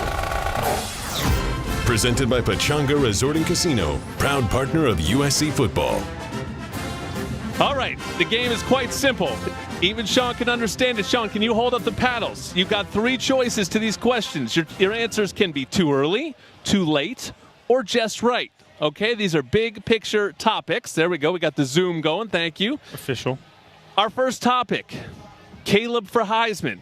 Too early, too late, just right. I'm just right on that, Jordan. I like just right on that, man. Name me a better player in college football right now. I know the quarterback in Georgia is having a great start, but right now, Caleb Williams lighting it up. I think it's just right now. It could change as it goes along, but we'll see. I'm going too early, and it's not because of performance. It's actually because he's overperforming. He's not getting to finish an entire game, and I feel like if he got to play all 4 quarters with his foot on the gas pedal, he'd throw for 800 yards. Might get that chance tonight. Yeah, and I'm going to go just right also. In my opinion, he's the best quarterback in the country right now. I may be a little biased, but just the maturity and the way he's playing right now and leading this offense is second to none in the country. All right, USC has had 1 Biletnikoff Award winner. His name is Marquise Lee. They inherited a second one. That is Jordan Addison. He's 4 touchdowns already, leads the conference in receiving yards and touchdowns. Repeat Biletnikoff for Jordan Addison. Too early, too late, just right. I'm going a little bit too early for me. A little bit too early. I think the ball's going to be spread around in this offense. I don't know he's going to be able to rack up quite the numbers that he did last year. I don't see it happen. Had a big one last week. I don't know if he's going to be able to do it every week to get that Biletnikoff. I would say it is just right. We had 1 Biletnikoff stolen from us last year due to an injury. Yeah, that's for sure. So I think Jordan Addison. By Jordan Addison. So I think the man that stole it will bring it home to its proper place because his yards after catch and he might not have as many catches, but his yards compared to how many receptions he does end with at the end of the year will tell the tale, and he will win it again. I think Drake London is going to be here tonight. Maybe Addison could give him last year's Biletnikoff and then go win this year's, and then everyone wins. A little asterisk Biletnikoff. Ain't nothing wrong with that. What you got, Cody? And I'm going to go too early. I'm sticking with the Codys on this one. Yeah. And I think to Sean's point, it's going to be tough with how dominant he's been, obviously, last game. Teams are going to start keying on him more. And so it's going to be interesting to see how he can, adapt to that and when he gets double teamed and who else is going to step up. Did you guys ride to the game together? That's why you're agreeing because you need him to carpool? Yeah. Codys. USC as the Pac-12 favorites. They came into the season 3rd in the preseason poll, but both Utah and Oregon have losses to their names already. Sean, what say you? Too early, too late, just right? Too early. I think it's too early to jump on that bandwagon. We got to find out a lot about this team still. I think Utah is still a great team. They took a tough loss in the swamp there, but I think and Oregon, I thought, played really well today. So I think it's a little bit too early. I'm going to agree and say too early. We have yet to see this team actually stop somebody on defense and keep them from even getting a 3-and-out on their first drive. So until this defense can keep a team from running for 5 yards of carry and giving up 21 first downs in the first half, it is too early to say. Yeah, I'm going to go too early as well with all 3 of us. You just got to focus on tonight. Take it one game at a time. At the end of the year, let everything fall as it will. And if we keep handling business and doing what we're doing, then we'll definitely be in that conversation. I don't think one game at a time is the spirit of this. It's tough, but it's tough. It's tough. Oh. It's tough. I mean, I really put you in a bad spot there if we're taking it one game at a time. You got to get back down there. You're really going to hate this one then. If you don't like Pac-12 favorites, what if I gave you playoff Cody's going to go first. Cody, you go first. Yeah, I'm going to go. I'm going to same thing. Too early. But I'm old school. I'm old school. I'm going with, hey, you got to earn it, right? There's a lot of stuff, to Sua's point, there's a lot of things defensively. I'm ready to see a complete game. I want a defensive game where it's the second quarter, second half, and we're saying, hey, this is Fresno State's first down in the last 7 possessions. So I think there's a lot to still prove, and hopefully by the end of the year we're there. I'm going to say just right. Okay. Put yourself out there. I know I'm Dwayne Wade with the hating with my judge scores, but listen, nobody else in this Pac-12 has an offense like ours. Nobody's going to be able to stop this offense. So as long as you can get past Utah, I don't see anybody really beating this team. If we go and win the Pac-12 championship undefeated, we're in the playoff. Zoom in there. Let's get it tight on that. Sean has rewritten his card. I don't know if we can see that. It's way too early. We're way too early. We got to beat Fresno State tonight. Agreed. We got to take out Jake Haener, excuse me. It's way too early for that kind of talk. I'm worried about the next snap, Jordan. I'm not worried about the playoffs yet. On the pod that I listen to, the Victory Podcast, fantastic work. Cody Kessler and Keely Yor do the previews. Deion Bailey and Keely Yor do the recaps. You were out there going, hey, you want to see him drop 60 tonight. You were already down the road talking about Notre Notre Dame in one of the questions. And that's to the point I was making, though. Obviously, yeah, we as fans can say all that, right? Us as former players, hey, we're going to the national championship, we're winning everything, right? But I'm saying from a team standpoint, you got to take it one game at a time. And obviously tonight, like I said, I'd love for it to be 63-14 again, see that, and have a complete game on both offense and defense. 63-14. That sounds fun. That's his official prediction, right? I'm optimistic. I don't know if it's an in. I think it's an aspirational. And I'm a Central Valley guy. I'm from Fresno, Clovis, Bakersfield area, and I'm still going. Now that we have you here on the show and we're live and nobody can deny this, did I almost predict the first score of the season? I was 3 points off. He was on a radio show after the game. Your game score. Yes. Yeah. I said 63-14. Or 3 weeks ago? What are we talking about? That was Rice. Against Rice. I remember. Yeah. 66 they scored, right? 14. I said 63-14. I'm telling you. Yeah. Tough beat. All right, well, I think that game was a huge success, and I'm happy to take credit for it. Played every week. Way easier game than the last one. Yes, the rules were easy for you, yes, and I think that's what helped. All right, well, Lincoln Riley is going to talk soon, and he is not going to weigh in on any of these big picture topics. He's going to take it one game at a time, but we are going to hear from him next with Keely Eure. This is the Trojan Tailgate Show presented by Yeti.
It's time for the Student Veteran Interview, brought to you by IBEW 11, NECA, and Pipe Trades. Together, these groups proudly support USC. Fight on!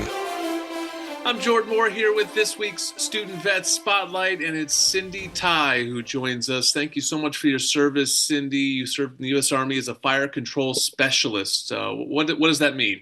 I working with the computer and light database system, which is conjunction with the Army Division Filatory Weapon. All right, and now you're at USC studying accounting at the Leventhal School. What do you plan to do with your degree?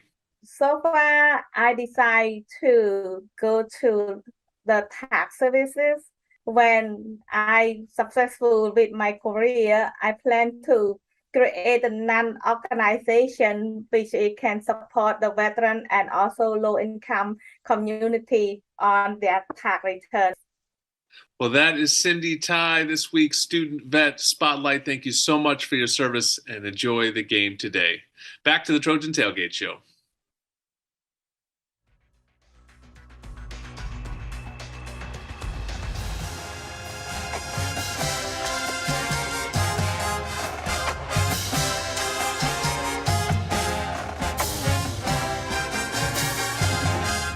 You're always a winner at Pollo Campero. Download the Campero app and get $10 credit towards your first purchase. Pollo Campero is the official chicken of USC Athletics, and Old Dominion Freight Line is the official freight carrier of USC Athletics, helping the world keep promises. Ooh, the energy is building inside the Coliseum. This is the Trojan Tailgate Show presented by Yeti, and now we're going to hear from the head coach, Lincoln Riley, in this week's Prescription to Win. Who's going to teach you how to play football? My football coach. Let's go! This is your Prescription to Win. Brought to you by USC Pharmacy, proud partner of USC Athletics. At USC Pharmacy, it's all about your health. Learn more at pharmacies.usc.edu. And now, here is head coach Lincoln Riley. Coach, when you describe an opponent like Fresno State as one that doesn't have many weaknesses, how do you then game plan for an opponent like that? It's a challenge. It is. It's more fun when they've got some weaknesses. But no, it's a good team. I mean, when you play teams like this, it puts pressure on your team to play well in all phases. And you know that they're certainly good enough that if you don't, that you can get exposed. And hopefully we bring the same challenge to them. But they're a really, really good football team. Quarterback's a tremendous player. They've played very well on both sides. They've got explosive playmakers on both sides. Won a lot of games last few years. When you turn on the film, it's easy to see why. Defensive coordinator Alex Grinch has kind of made it known that he wants improvement from his players. How would you assess the defense so far through 2 games? I like how we played in the second half, and then obviously we've taken the ball away better than anybody in the country. So I mean that's certainly been the positive. The negatives are things that we have to improve. Have been, I think, more than anything, just assignment-wise, we've got to stay consistent. We've got to trust doing our job. We've got to do it for 4 quarters, and when we've done that, we've played at a high level. But when we haven't, you're not in a gap, or you're not getting a call, or you're not covering the guy you're supposed to, you make things easy for offenses. And that's what, if somebody makes a play, gets some yards, or scores a touchdown, make it because they made just an unbelievable play, right? The great defenses make you earn every single inch, and then they make the big plays themselves. We're making enough big plays. We've got to make them earn everything else, and that's been the focus of ours this week. It's funny that you mentioned trust, because that's something I was going to ask you. It seems like a word that has been said by both players and coaches this week. 1, why has that been an emphasis? And 2, what does that look like when it's done on the football field? Well, just there's so many points from the first 2 games where you look up and you see a play happen, and if a guy would have just trusted his job in that moment and just done it regardless of anything else, then we would have made the play, or we would have been in position to stop the play, or whatever it may be. And all of a sudden you get in games, and sometimes guys, not necessarily from a malicious standpoint, but they try to make a play, or they overthink this. It's just do your job. Right? Do it within the context of the defense or the offense or the special team scheme that we have up there, and do it over and over and over again. And to the casual fan, that sounds simple, but when you're out there playing a high-speed contact sport, you find out how much you really do trust it. So our focus and our trust needs to take a big step. I have a sense of how you're going to answer this. You're probably going to say everywhere, but where would you like to see improvement on Saturday? You're good. You knew. Honestly, that right there. We've made explosive plays on both sides, and obviously explosive plays are a big part of the game, and they're a big part of the reason why we've had success in the first 2 weeks. But we've got to play more consistently. Like we've got to see that rise in our execution in terms of being able to maintain that throughout a whole game. So, our guys have heard that a million times this week. We've pushed them to do it. We own it with them. If it's not as consistent as it needs to be, then it hasn't been coached good enough. And so everybody in this program has been challenged, coaches, staff, players, everyone, to make sure that level of execution rises. All right. Thanks, Coach, for the time, and good luck. Thank you. I'm Keely Orr, and this has been your prescription to win. Keely and Coach, your prescription to win head coach interview going into a big one here against Fresno State. Back live on the Trojan Tailgate Show. And, we talked a little bit about Stanford. Sometimes it can be a false litmus test for USC because it's such a different matchup than every other opponent. This one then kind of looms as a trap game. If you go, oh, we beat Stanford, that means we're good. Be careful. Do you fall into a trap this week?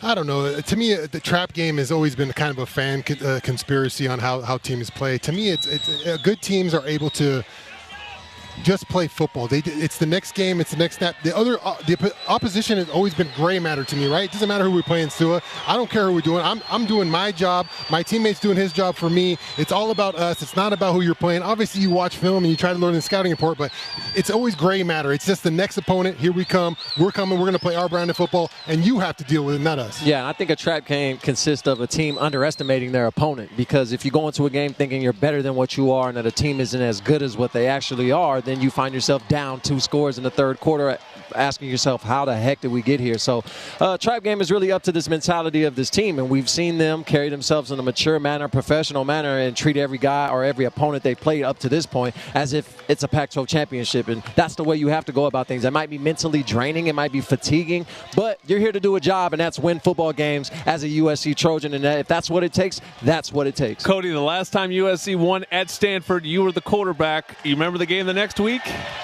Oh, yeah. Was that Boston College? At Boston College. Rain. Yeah. And we were trap game. A lot of emotional. Trap game. Thanks, Jordan. I'm glad you brought that one back up. But to that point, I wouldn't necessarily call it a trap game, but when you're as dominant as SC has shown, you want to win every game, but you dominate those games you're supposed to win, quote unquote. Not necessarily a trap game, but tonight's one of those games. It's USC, Fresno State. We should dominate this game. We should win this game. And like I said, it'll tell us a lot about this team going forward. Do you remember that 6-hour plane flight home? Yeah, there's nothing worse than losing an away game and then having to be on the other side of the country and fly back and think about it for about 6 hours. Well, I think we have some fan questions. Do we have any fan questions? I know we've been talking that you can get involved in the show using the hashtag Trojan Tailgate Show. What do we got? Sua is looking smart with the specs. Gucci. Shout out Gucci. Sean, Those aren't prescription. Glasses. Sean, do you have glasses? Sean is reaching into his bag for our radio audience, and immediately I have glasses. has become I'm always cooler. prepared here. It's nighttime, so I would put away the shades, but stunning shades when the day's out. Did you say we have one? I think we have one more. Is that right? We have another ridiculous question. I'm with Cody.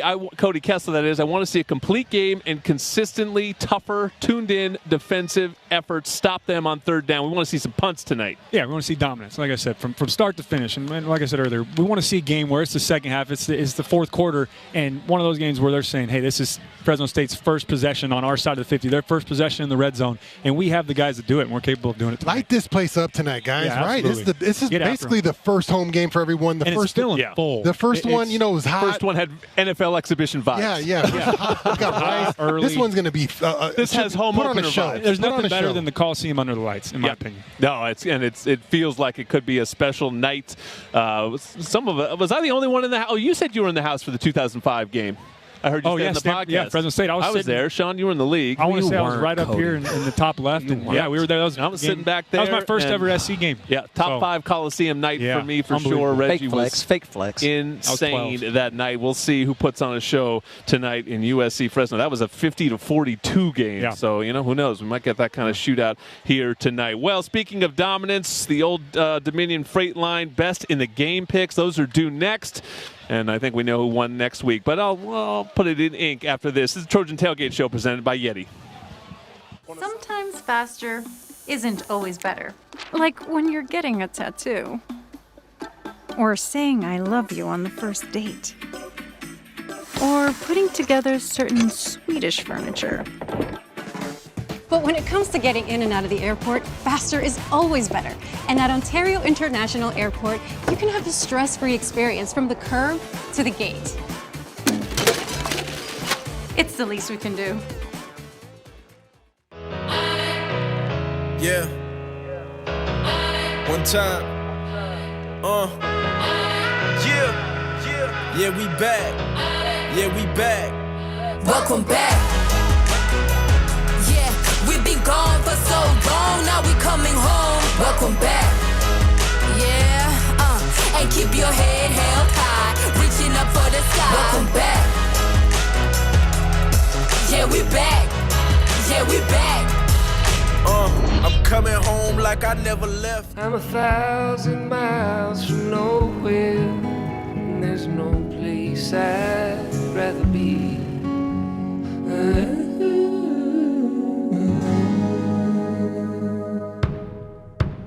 I'm 1,000 miles from nowhere, and time don't matter to me, 'cause I'm 1,000 miles from nowhere. Being the best takes hard work. It takes early mornings, planning, precision, sweat, sacrifice, and teamwork. That's why Old Dominion Freight Line, the #1 national LTL carrier for quality, works hard to be the best in the game and is proud to support those striving to be the best in their game.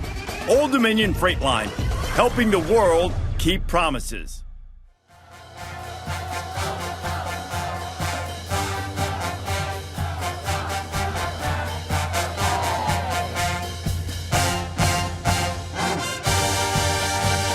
What is happening? You see that crew, man? We got people.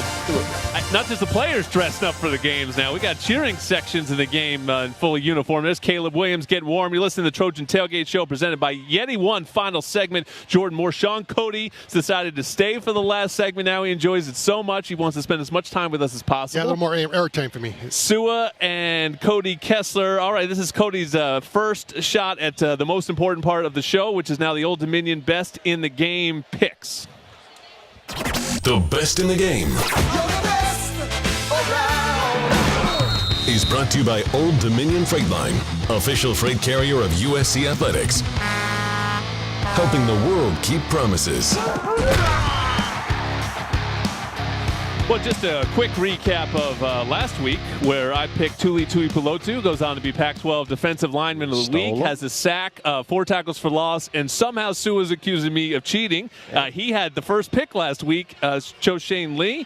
It wasn't Shane's biggest game. Sean picked Mario Williams. Mario got into the end zone. Good pick. That's a good pick. First USC touchdown. The quarterbacks were not involved last week. So, Cody Kessler, why don't you kick us off? Who is your best in the game for this one? Yeah, I'm going a little bit of safer pick here. I'm going to go with Travis Dye. I think he's coming off a big game last week, obviously, against Stanford. I look forward to him carrying this momentum. And we saw it last week. Fresno State struggled a little bit stopping Oregon State in the run game. And I'm looking for him to have another big night, over 100 yards, hopefully a couple touchdowns on the ground. I'm going to go with Makai. Okay. That would have been a good pick last week. Are you guys basing your picks off the last No. I just think that Fresno State's going to pass the ball, and Makai is our best corner, so that seems to correlate to some interceptions, I hope, to the very least. Well, to that extent, then I'm going to go. Sean, you already gave us your pick. Yeah, we got. You're making this up. You can't change your pick. Sean sent us 2. You sent us 3. Sent us 3. You gave us Caleb Bullock or Raleek Brown, and then you said Justin Dietich. Yeah, I'm going to go Justin Dietich tonight. I think Justin Dietich, the guard. How do we measure success? The offensive guard is going to have the breakout performance tonight. If he has a big game, this one's over, guys. If he scores a touchdown, you win the whole thing. Yeah. Let's just say that. I'm going to go on the safer side. We talked about, hey, Reggie in 2005, if there's somebody that just makes this his platform, his stage, Jordan Addison, to me, if this is a shootout, Jordan Addison is going out on a limb with that one, Jordan. Says the guy who picked Caleb Williams. It's the opener. I haven't seen anybody else. Star shine tonight. Big night, star shine. Take a look at starting lineups or late breaking news. There's 3 names I wanted to throw out there. Romello Height. I saw him earlier, and it did not look like he was dressed out, so we'll have to check on Romello Height.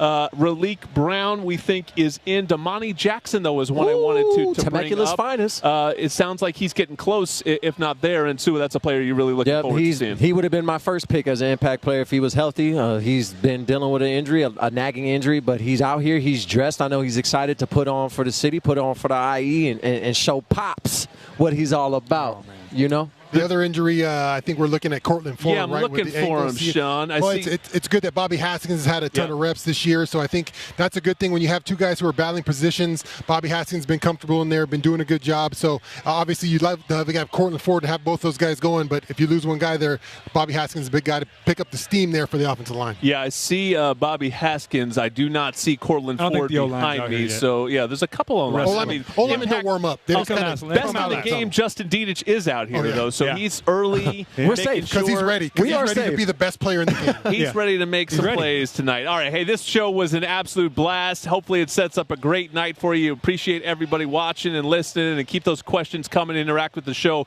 all season long. Welcome Cody Kessler, Sue Cravens, and Sean Cody, of course, holding it down for us. And thank you to everyone involved in the show. Drew DeHart, Gia Lares, Rick Cutler, Ben Conroy, Wayman Porter back at the studio.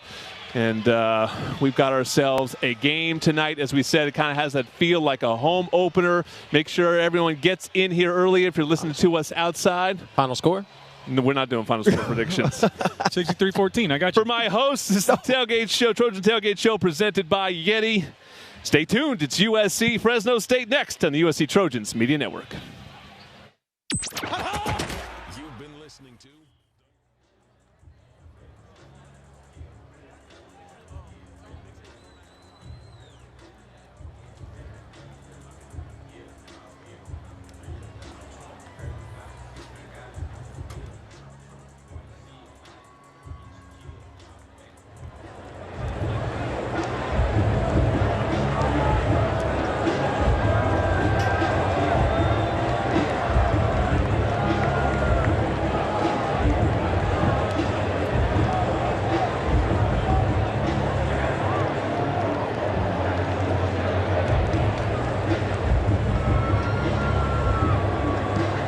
Referee mic check, test.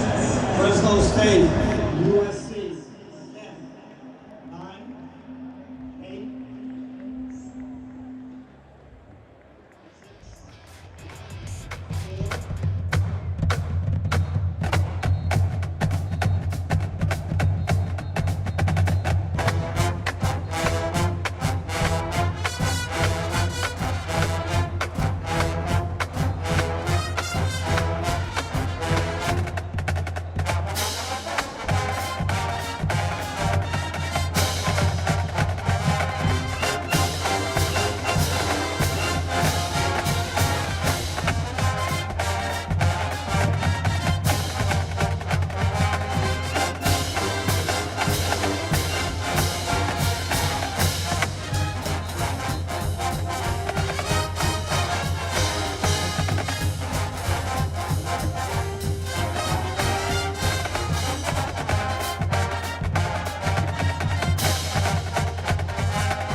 Ladies and gentlemen, please direct your attention to the video board for an important announcement about stadium emergency procedures. In the unlikely event of an emergency, you may be directed or required to evacuate. Please follow instructions and proceed in an orderly fashion to the nearest exit. Please note that this exit may be either above or below your seating location. If the nearest exit is below your seat location and is the field itself, you should proceed onto the Coliseum field and exit through either the Coliseum tunnel to the west or the peristyle end to the east. The peristyle steps are available for emergency exiting. If the closest exit is above your seating location, please proceed to the nearest exit tunnel. If exiting through one of the upper tunnels, please then access the nearest staircase to street level. Do not walk along the upper concourse. Once outside the seating area, vacate the Coliseum immediately via the nearest gate. Guests seated in the 200 and 300 levels of the Scholarship Club Tower will locate emergency exit stairs at each end and center of the building. Please exit to the concourse level and immediately proceed outside to the nearest gate.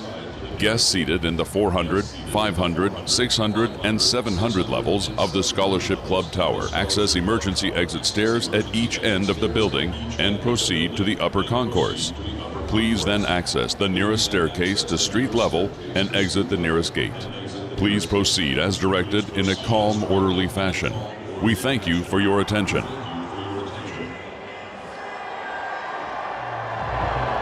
USC has assigned a high priority to ensuring all athletic events are conducted in a safe and enjoyable atmosphere. In compliance with the Trojan Spirit Code, please respect all fans in attendance.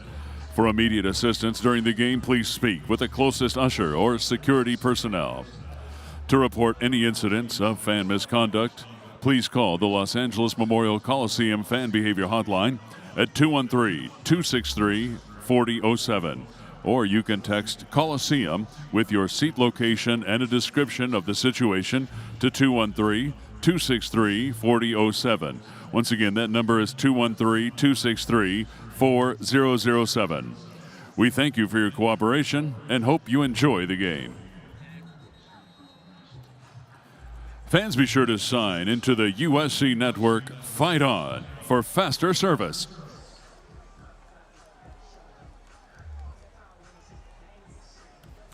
Fans, snap a selfie and tag it with hashtag USC Selfie, and you just might see yourself up on the video board during today's game.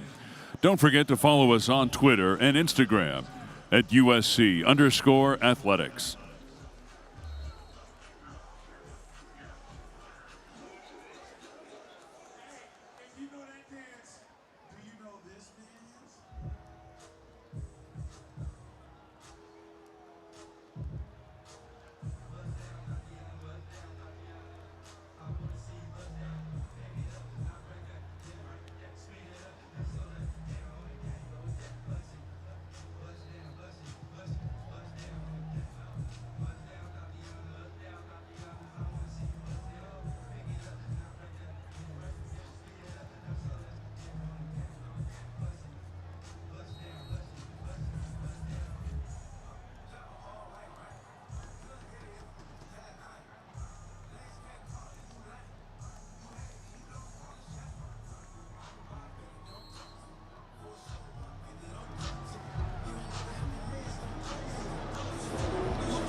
Thank you.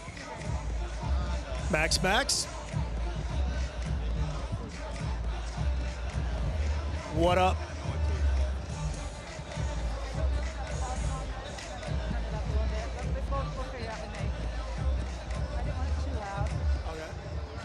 He said Dean's going to check in with us, make sure he's there. No, it's perfect. Forehead down. Okay.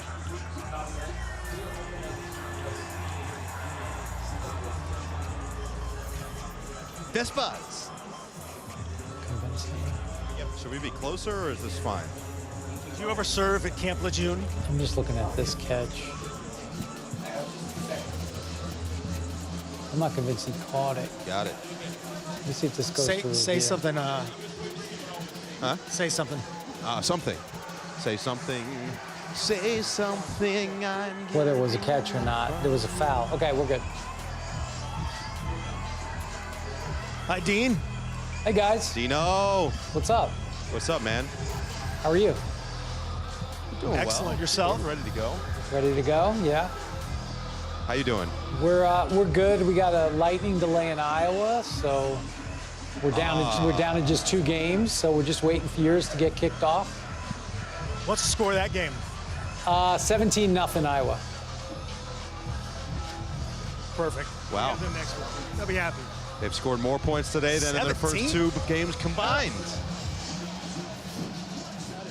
What part of the game is it? It was about 10 minutes to go in the third quarter. Oh, wow. They got lots of time to score Yeah. more. There's time for 3 more safeties. That's the Iowa hat trick, 2 safeties and a field goal. Yeah, exactly. Oh, man. The end of the Notre Dame game going to be your training reel next week? Notre Dame, Cal? Yeah, Did you Notre see Dame. the end of the, how about that? Yeah, There's like crazy. 7 scenarios for you. I know. You did a great job. Yeah, no question.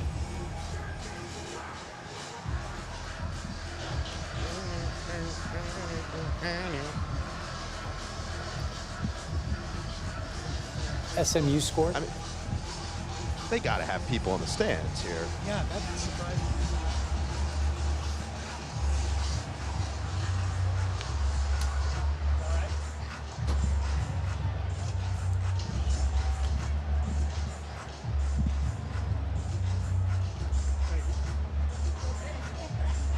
The spinning is precisely.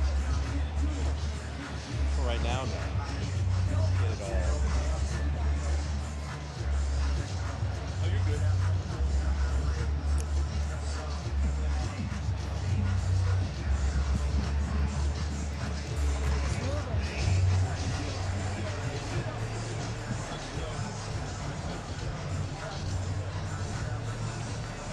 We have the maker mindset.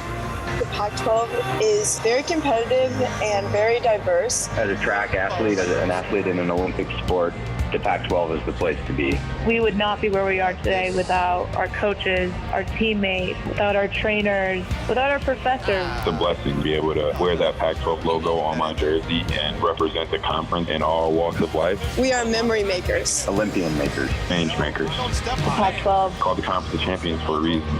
Nothing is more important than this snap, this blitz, this drop. Nothing is more important than taking the field each week alongside your brother. Come on, Bill! Going out at battle, moving the chains, surviving the gauntlet, raising the hard way. Nothing is more important than this game. And the next game is on Pac-12 Networks. Aaron and Bill, I got You you. want I'm going to fire? shift over a little bit. Right? Get a little bit of this one. Yeah. Maybe right here. We'll give you fire. Rammstein. Book your tickets now. How old is he? You don't want to know. Hi, yes, I need a locksmith. Hurry up. Guess I'll be right here.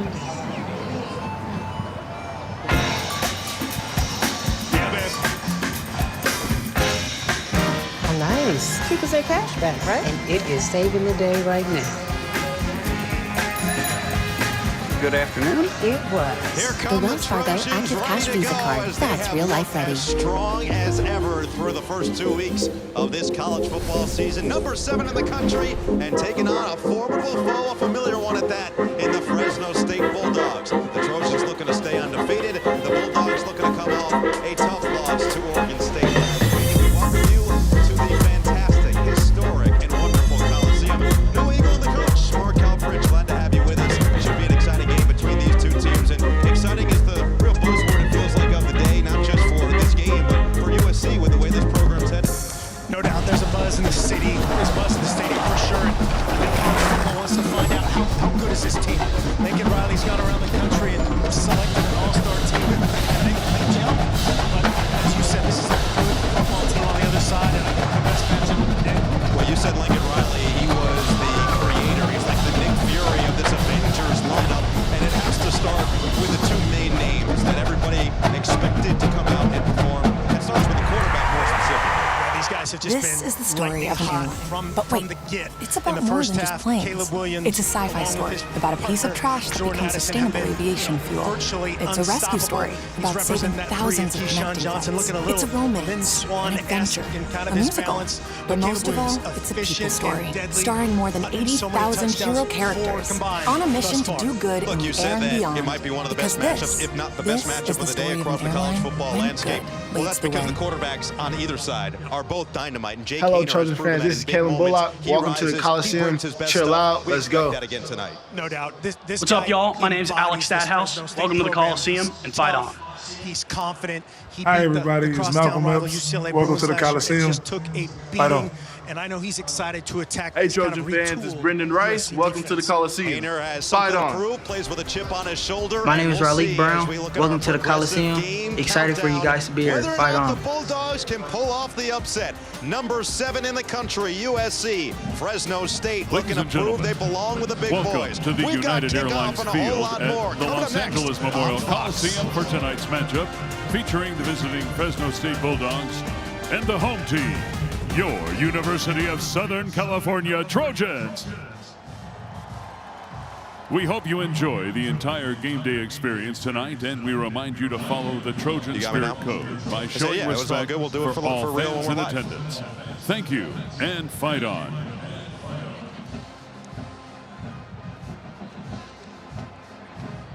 Great. Ohio State's up to 70 points.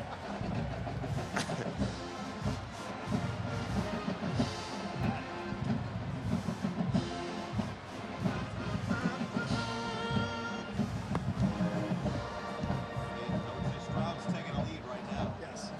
Yeah, he was like 18 of 20. 4 touchdowns, right? Yeah, 5th touchdown. Is he still in? No, he's not in. Working. Yeah.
And now let's take it down to our DJ booth and check in on DJ Molsky.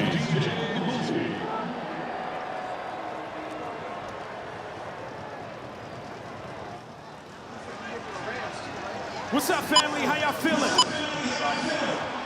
Who's excited to be loud today for your Trojans? Who's excited to beat the Bulldogs? Is you ready to get loud? Let me see those victory ups. Let's go! Let's go!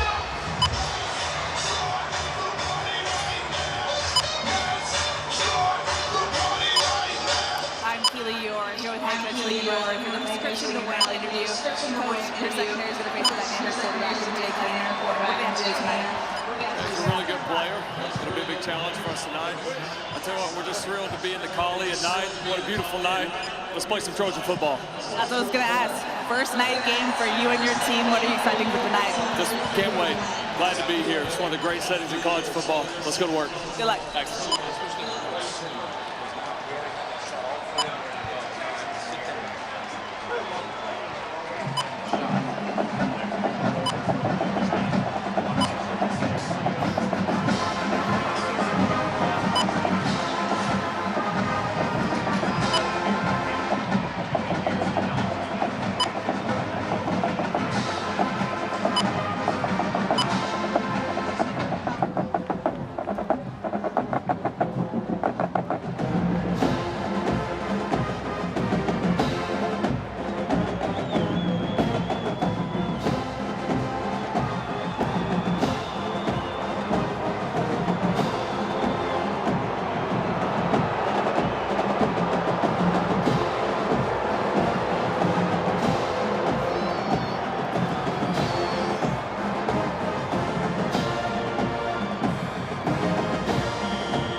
Molsky.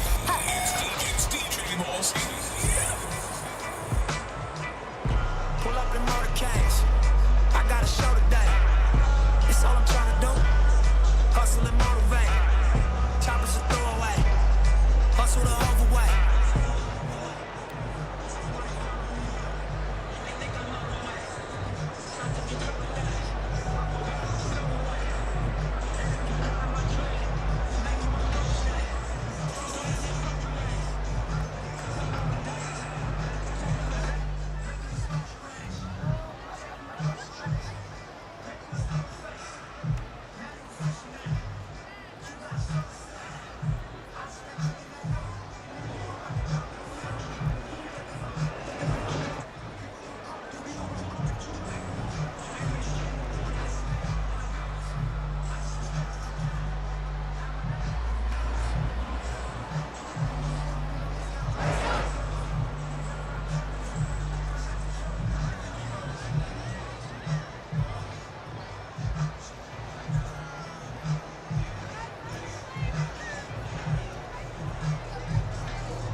Ladies and gentlemen, now taking the field, led by drum majors.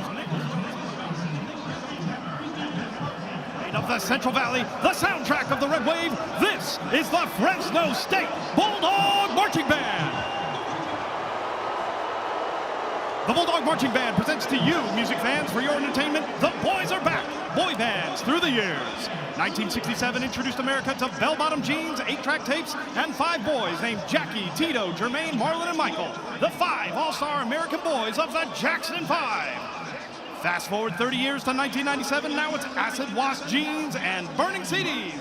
America was introduced to 5 frosted hair boys, JC, Chris, Lance, Joey, and of course Justin, and the Poppin' Lock boy band, NSYNC.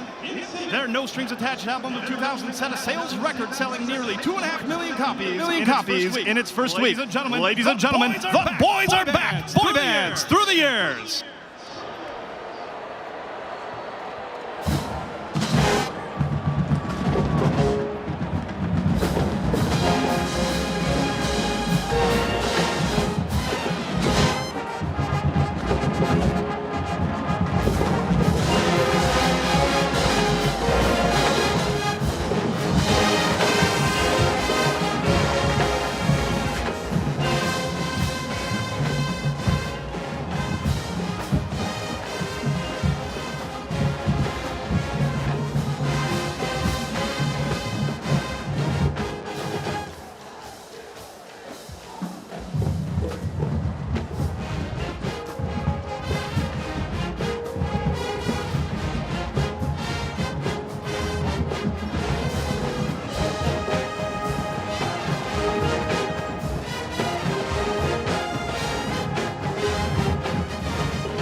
Stand up and clap along to the fight song.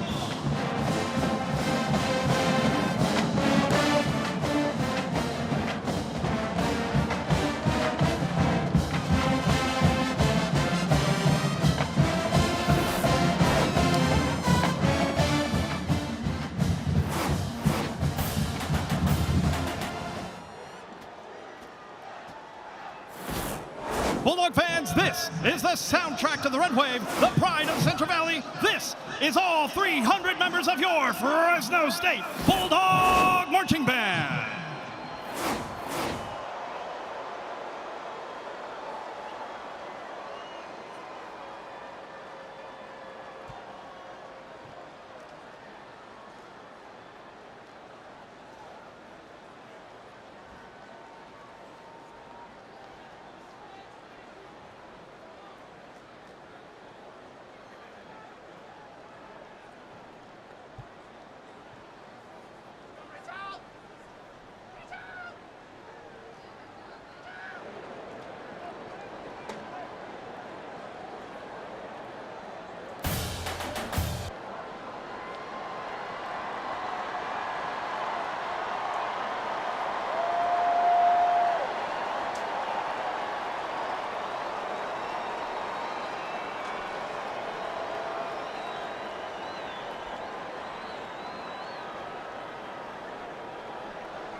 Members of the Trojan family, we are proud to present the Spirit of Troy, the University of Southern California Trojan Marching Band. Band, take the field.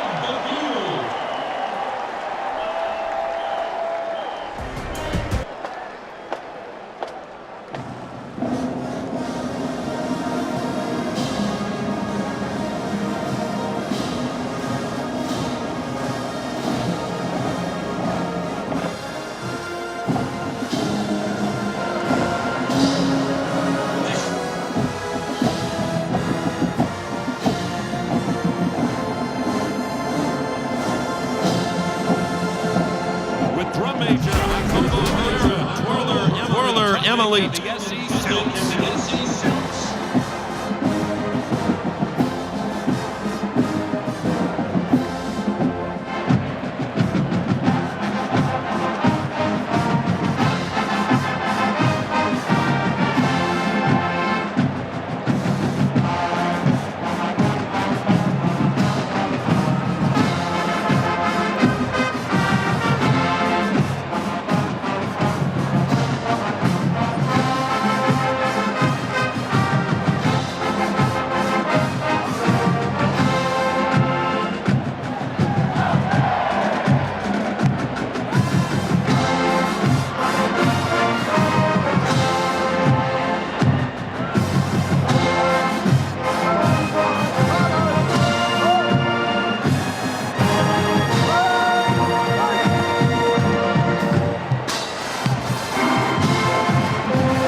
They're going to score 80 points. You see that last one? No. Cindy immigrated from the United States with her family 10 years earlier and is the first member of her family to serve in the armed forces of either the U.S. or her native Cambodia. And she is also the first in her family to attend college. Cindy studies accounting at the USC Leventhal School of Accounting and currently serves as Vice President of the USC Student Veterans Association. Please join us in welcoming Cindy Tai as our Student Veteran of the Game and thanking her for her service. Thank you. I'll start going pattern if you want. Now would you please rise and join in singing as the Trojan Marching Band, selection of Dr. Jacob Vogel, plays our national anthem.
What's the firework budget? Yes. Yep. Okay. Okay. So are we... Yeah, no. So we're just gonna go straight to Lincoln Riley.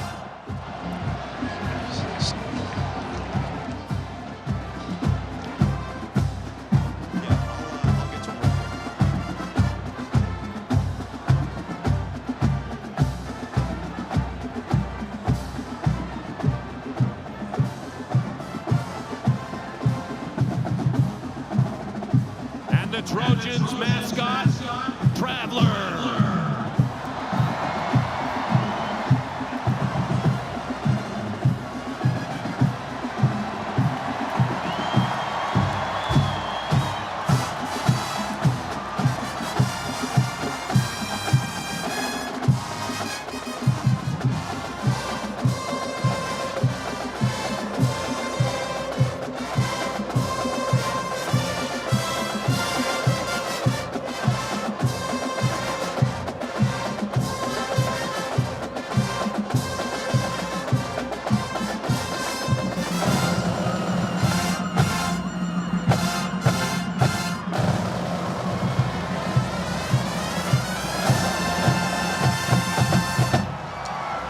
The Spirit of Troy, the University of Southern California Trojan Marching Band.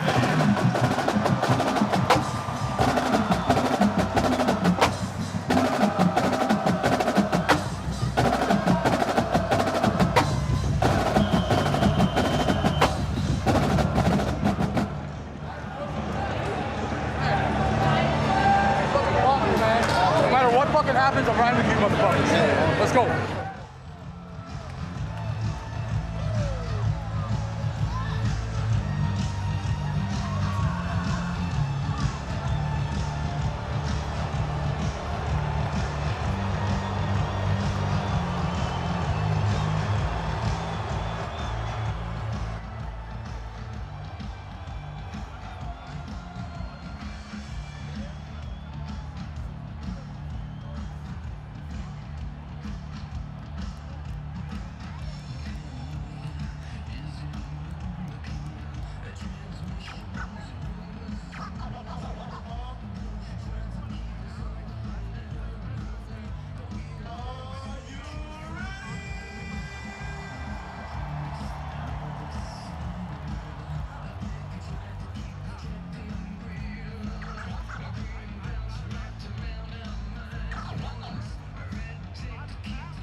Ladies and gentlemen, please turn your attention to the tunnel and your tunnel captain for tonight's game, a member of the 2003 and 2004 National Championship football teams, All-American linebacker, Lofa Tatupu.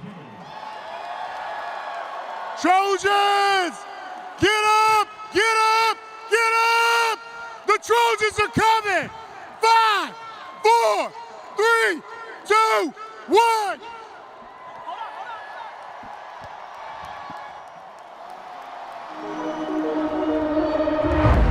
He's in the end zone. Touchdown, USC! And the Trojans will win the ball game.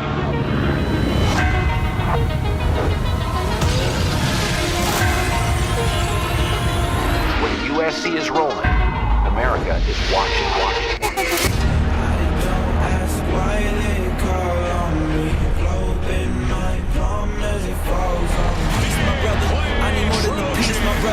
If you rollin' with me, my brother, just know we going past the peak, my brother. I ain't playing, but they see I leveled up. They fed up, I don't act like I'm fed enough. Word is mine, I ain't claiming a piece.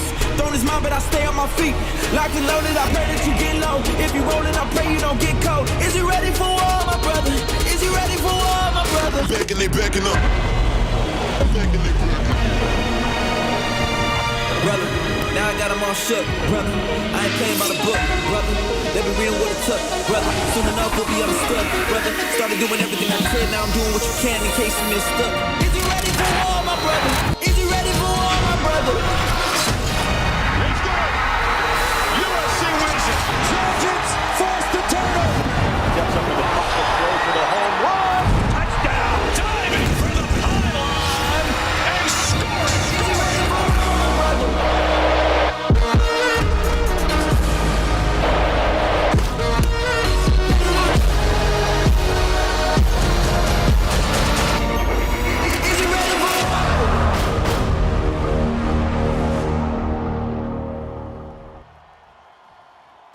Now taking the field, your USC Trojans.